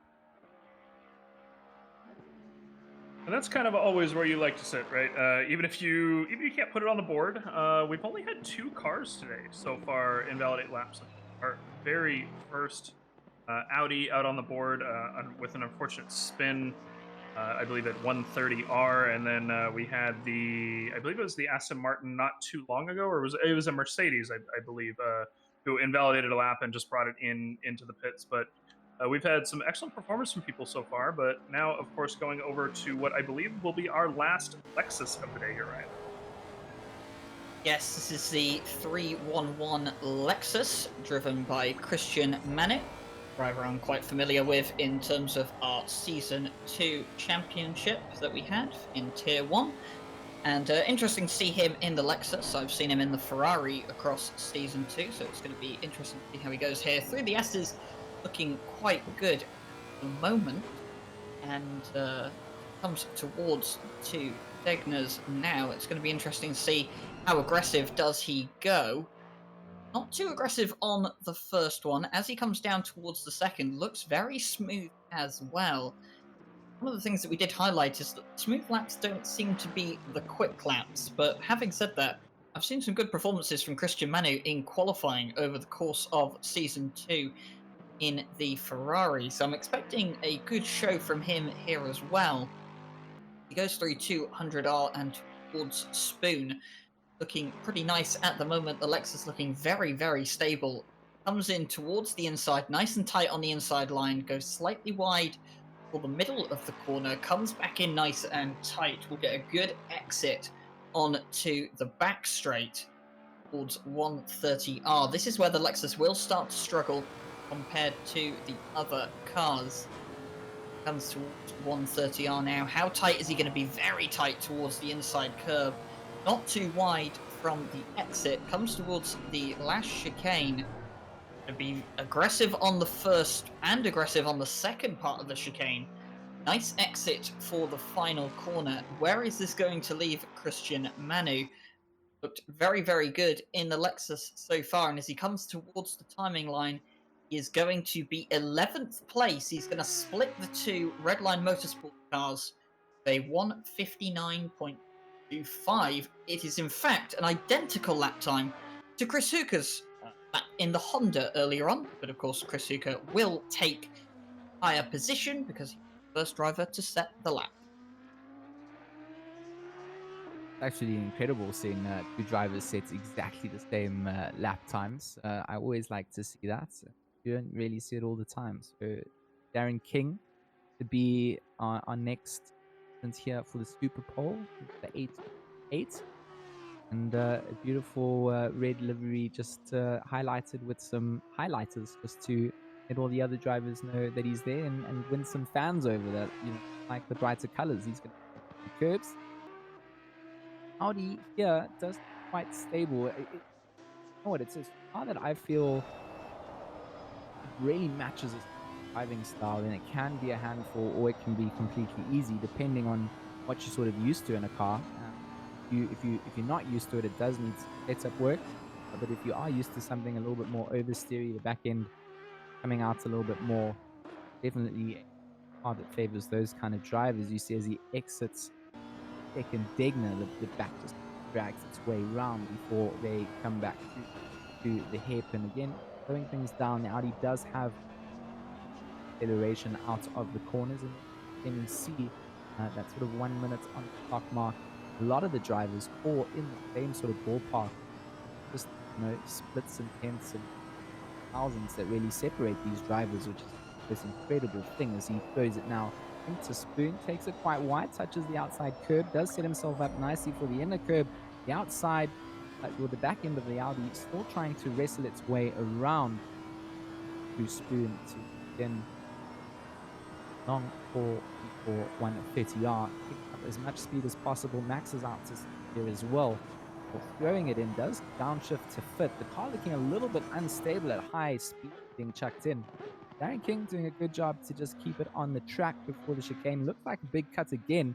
We saw Ferrari do that early and it found a lot of time. But the game was lenient on that line to the chicane for Darren King. About to cross the line, and we will find out shortly. It's going to cross the line, take 14th place with a 2:01.174. So that now puts the top 14 drivers within 1 second of each other, which is very awesome to see. We're having a very, very excellent Superpole here, but this is a very interesting car coming up next. This will be our 762 Aston Martin, driven by James Baldwin, Coach Dave Racing, who will be our sponsor for this 12-hour Suzuka event. Simon? Yeah, sorry, you caught me off guard. I've got the kids in the background here. So, George, we're going to take over for us quickly because obviously I don't want the kids screaming through the microphone through the stream. So, yeah, cheers. Apologies. Of course. So, of course, David Perrell, driver that has done quite well for himself in terms of getting established, of course, into both the racing side of things. Now dabbles into the sim racing side as well. So, Baldwin, fastest game, are going to be the man for his team to represent and set a lap time. Of course, a lot of pressure here for their team to do quite well, of course, being highlight sponsor for the entire 12 hour of Suzuka. Of course, David Perel offering game coaching lessons through his Coach Dave program. Of course, people can have a look at too, and that's what Coach Dave really trying to do. David Perel trying to reach out and offer some guys some in-game tips and try and improve themselves and get some feedback from a real-life racing driver. Baldwin here piloting the Aston Martin, was coming up to spoon the last little closing sector of the track. So interesting what they managed to do for the closing seconds of the circuits. Of course, trying to find themselves on the upper end of the grid. They would want to find themselves in the top 5. Top 10, of course, that's might have to settle with some of the pace that some of the drivers are bringing, but what James manages to do, throws it into 130R. I do like the aggressive driving style coming out. We did say that's what's needed into the chicane. Yeah, take a full dosage of it, but still looking smooth and carrying speed there. So Aston Martin number 7 for Coach Dave's team up to the line shortly. Let's see where they manage to go. They will find 4th place with a 150.4. So as I said earlier, they've slotted in 3rd and 5th. Were 4/10 there, and they've not one of them. So 159.481 for Coach Dave's team. Brilliant lap coming. James Baldwin top 5 again. Yeah, that's really putting that top 5 a little bit closer together there. And we're now within 5/10 with the top 6 drivers. Of course, the Lexus Ferrari podium so far holding steady, and glad to see the world's fastest gamer slotting himself into 4th place there, which is putting him as the 4th fastest gamer in RLM's 12 hour of Suzuka Superpole. So we'll have to see if he can improve that and become a 1st place driver for our race, but an excellent lap, putting him well above every other Aston Martin so far in the grid. But of course, we have one more up right now here, Ryan. As we do, this is the Team PCF Aston Martin, the 111. It's currently making its way towards the hairpin. Very nice striking livery here, black and orange. Very nice livery. In fact, I like the orange accents that the car is running here. Just to touch on what you said earlier from James Baldwin, yeah, very impressive lap time, and of course the only Aston Martin in the top 10. So interesting to see how that will develop in the race. It proves that if you are quick enough, even with the 20 kilo penalty or BOP change that we have on these cars, they can still find their way up to the top of the grid. But looking at the 111 lap here at the moment, not looking too bad, to be honest, not looking too unstable anywhere, looking nice and clean. They come towards 130R. How fast will the Aston Martin go? How much will he risk through this corner? Doesn't go too tight on the entry, doesn't go too wide on the exit. Nice and clean. It comes towards the final chicane at the moment. Aggressive over both parts of the chicane. Gets a nice exit through the final corner as he will run up towards start-finish line at the moment. Where will the Team PCF car find itself? Well, the Team PCF car will find itself in 28th place, and that will be with a lap time of 2:01.062. And I believe we're going to get a couple more Astons on the grid here as well, as we come in with Avid Chronic Racing. Car number 33 is driven today by Mr. Marek Shins, I believe, is how you pronounce that. Coming around the first corner here, running up well onto the curb, like we should expect every good Aston to do. Use every curb possible, because they just handled them so well. Reasonable pace through the S's here, and hopefully we will see the Aston perchance place another top 10 here. As we discussed earlier, only one of them currently in the top 10. The next one coming up, it looks like in 14th on our grid so far. So coming through the sections here, using excellent use of the curbs, as he comes out of the corners into the hairpin now. See how his entrance is here, and this should really set him up for the lap. Coming out with about 58 seconds on his lap time coming out of the hairpin, so he's got a pretty good run so far. Question will be here, Nick, how do you think he will handle it through the spoon? Well, I mean, he's been running a great lap so far, taking the spoon. It looks like he's going to take it pretty steady with a solid exit. Really staying on the tarmac there. Seeing how he will come into 130R. The Aston's obviously doing pretty solid for the middle of the pack. We just saw a amazing place by Baldwin. So we'll have to see how this lands up against that very stiff competition, honestly. Very stiff competition indeed with this middle of the pack here. So he, of course, approaching the timing line now. Mr. Merrick Shins again for Avid Chronic Racing. Like we are going to place out not a bad little lap. It is good enough for a 19th position. Just a second off of the first place pace, about 1.14, in fact. And again, these Astons really showing their steadiness here. Like if we scroll down from 19th to 27th, they're just eating up the midfield here. And even then, the Aston, we may not see them be super strong in qualifying here, but they are, regardless, a very, very strong car during the race. So I'm curious to see all these middle of the pack Astons that are running pretty reasonable laps. How will we see them do next weekend? Well, we'll find out. But for now, we've got a bright orange Audi coming through. I actually really like this orange here on this Audi. Jordan, what do you think about it?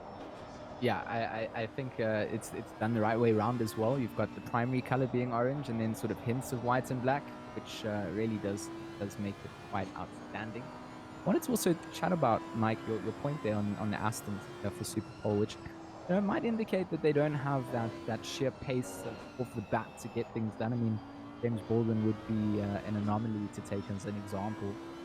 Sort of everybody else's pace kind of indicates things. A lot of top drivers, a lot of top tier talent.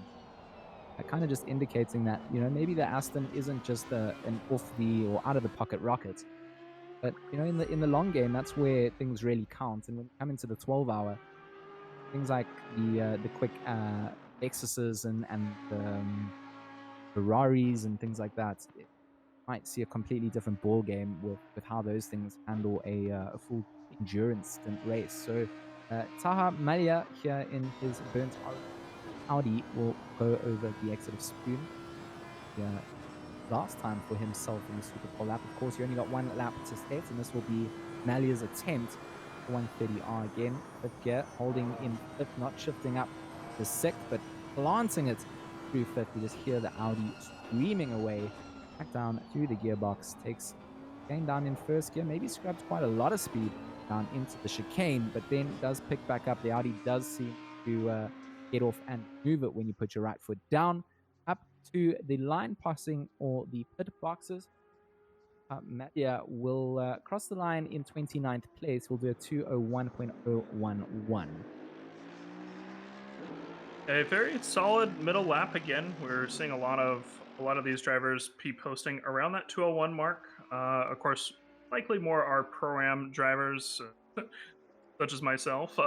Likely more where I would be compared to some of these Pro and Alien drivers posting the 159s and low aughts. But we're now getting into our final five here, if I'm not mistaken here, Ryan, with our blue with yellow accented Mercedes. That is, let's call that bright. Yes, it's actually the second of the LP69 performance cars. We mentioned earlier the number 69 of Rafael Kionka in the purple Aston Martin. Well, the 969 being driven at the moment by Christian Veal is other car in that team, and old German entry as well. And looking pretty good at the moment in the Mercedes, a bit squirmy on the exit of the second Degner, but not too uncomfortable there. And very interesting livery as well. Of course, a very bright blue with yellow accents on it as well. It's definitely going to be a car that you're going to notice out on the track, whether it be daylight or night. And of course, that's going to be one of the very interesting factors of the Suzuka 12-hour is how teams cope going from day to night, starting in the afternoon, finishing well into the darkness. As he comes out of Spoon at the moment, nice wide exit from Spoon Corner. This is where the AMG really does show its strength, the grunt it has under the engine. It comes down to 130R. He's got to be careful that he doesn't mess up his lap here. Nice and tight towards the inside, not going wide. In fact, I don't think he actually used the curb on the exit of 130R. Now comes into the chicane, very deep into the braking zone. That compromised his entry into the chicane, and it's compromised his exit as well. That's going to cost Christian Veal some time as he comes towards the line now. Going to be interesting to see where this car ends up, and he's actually going to be 31st, 2 seconds down on pole. Yeah, that chicane entrance probably cost him at least a few positions there. He broke a little too late, maybe lost, if I had to guess, maybe about 4/10 or so, around there, maybe 3/10, but definitely a few positions that he lost there, just with a little bit of a bad exit coming out of the chicane. But we're now going to what I believe will be the last of our Audis during this qualifying. Car number 808, Carber 8 Racing, driven by a David Santos here, Nick. Yes, so we'll be seeing these screaming Audis coming out of here. It's always fun to switch back to an Audi and just get that nice scream out of that engine as they're coming around Suzuka today they'll be entering the Degner here. Again, really using the tarmac here. Definitely using curves as well. We'll see how he kind of takes the paraffin as well. Breaking up against the Audis on track. Suzuka definitely at the top for the Audis, currently in 9th place. Let's see how Santos stacks up against there.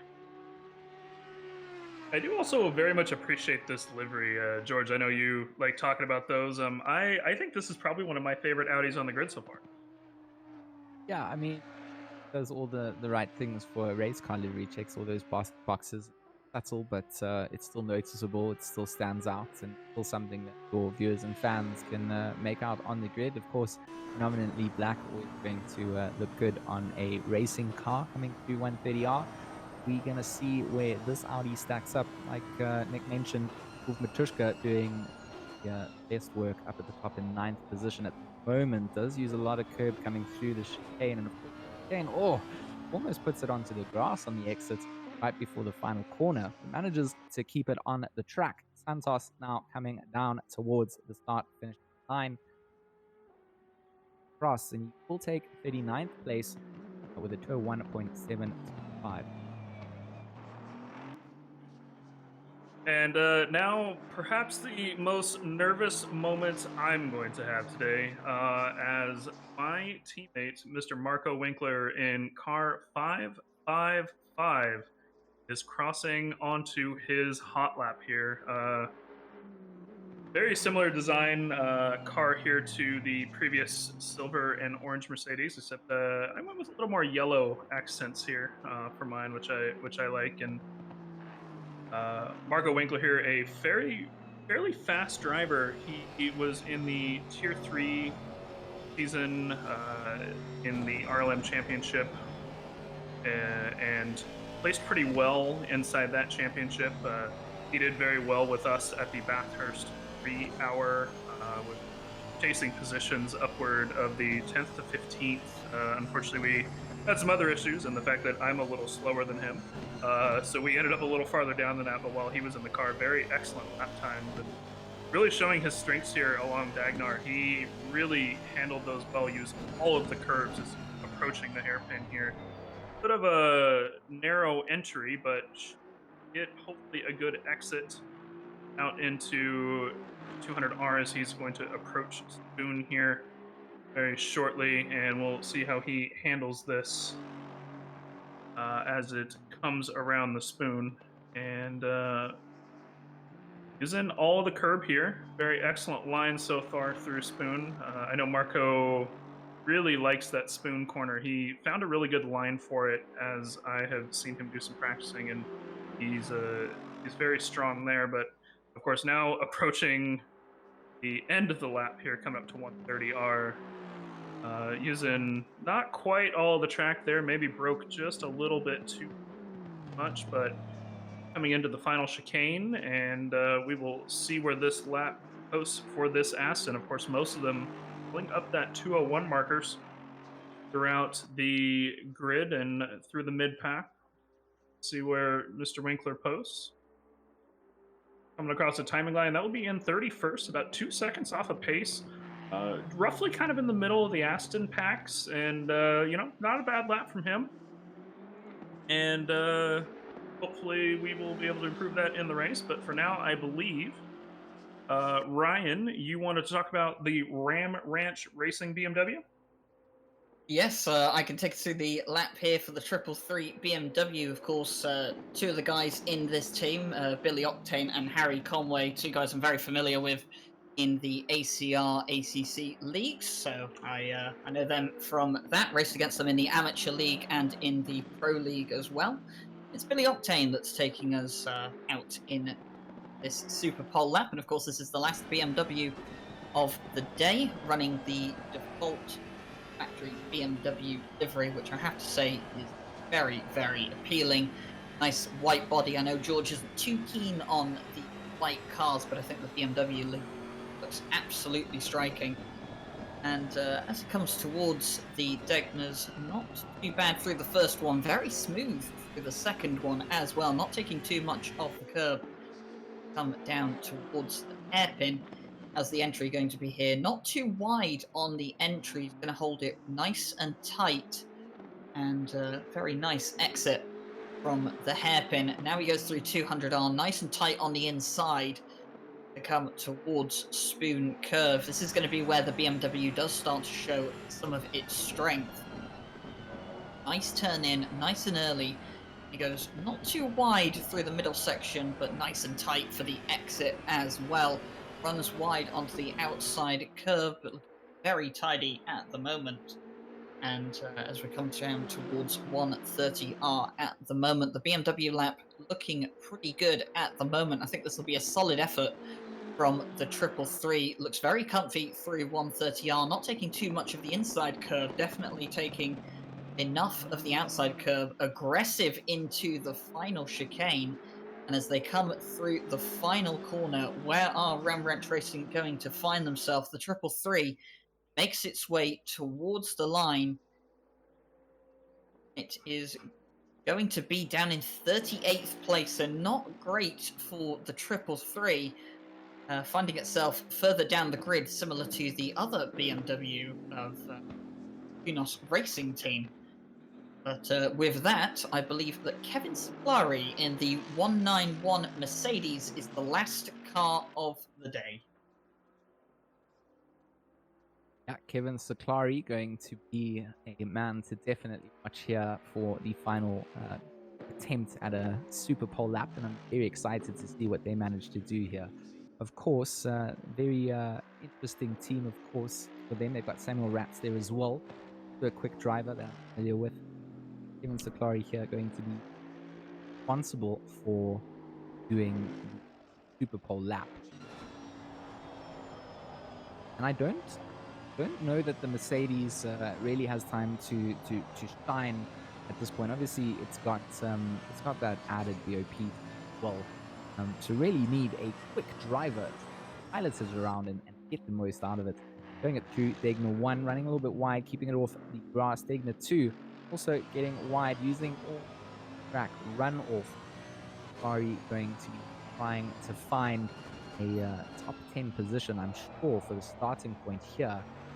Throws it to the hairpin, draws back up speed once again on the way towards Spoon. Start the lap looking clean, nothing looking like it's indicated that it should be abandoned. And of course, Scolari still throwing it in at much pace, indicating that still going to it. Oh, through Spoon, saw the back trying to start, did not manage. He keeps it in control. Back down this fast, straight heat go and raw. Gears. 80s, 80R, stable looking car. Right wide to the edge of the limits, throws it in, touches the inside apex, runs it wide onto the curb, and then gets back down onto the brakes before the chicane. Not too deep through there, looking nice and clean and tidy. Perfect line coming through. Good exit as well. Ferrari now rounding the corner. Final pole sitter rushes towards the line. Where will this put him on the timing sheet? Kevin Saklari will find himself 6th place on the grid with a 1.9 points. What a great going for the... Yes, absolutely. Yeah, sorry guys, I had to sort of cut out from the commentary for a bit. Unfortunately, being stuck in with this quarantine with 2 young kids, 1 and 3. Yeah, it's trying to keep them quiet and entertained during this process is not an easy task for sure. But yeah, no, obviously, thanks for obviously coming along to obviously watch the stream today. So this was the Superpole. So everyone had one lap hot shot. I can speak. Everyone had one hot lap to complete there to obviously set the grid order. So as we can see, it looks like we've got our grid set for the 12-hour race, which will be the 18th of April. So we'll be live from midday BST, so that'd be 11 a.m. GMT for you guys. So yeah, do come and check that out. So it's full 12 hours coverage we're going to be doing. So we're going to run in 2 teams of commentaries. So I'll be sort of opening up the first 3 hours of the race, and then the other team will take over the next 3 hours, and vice versa until we cover the full 12 hours. So yeah, it should be pretty awesome to see happen here, looking at the grid order.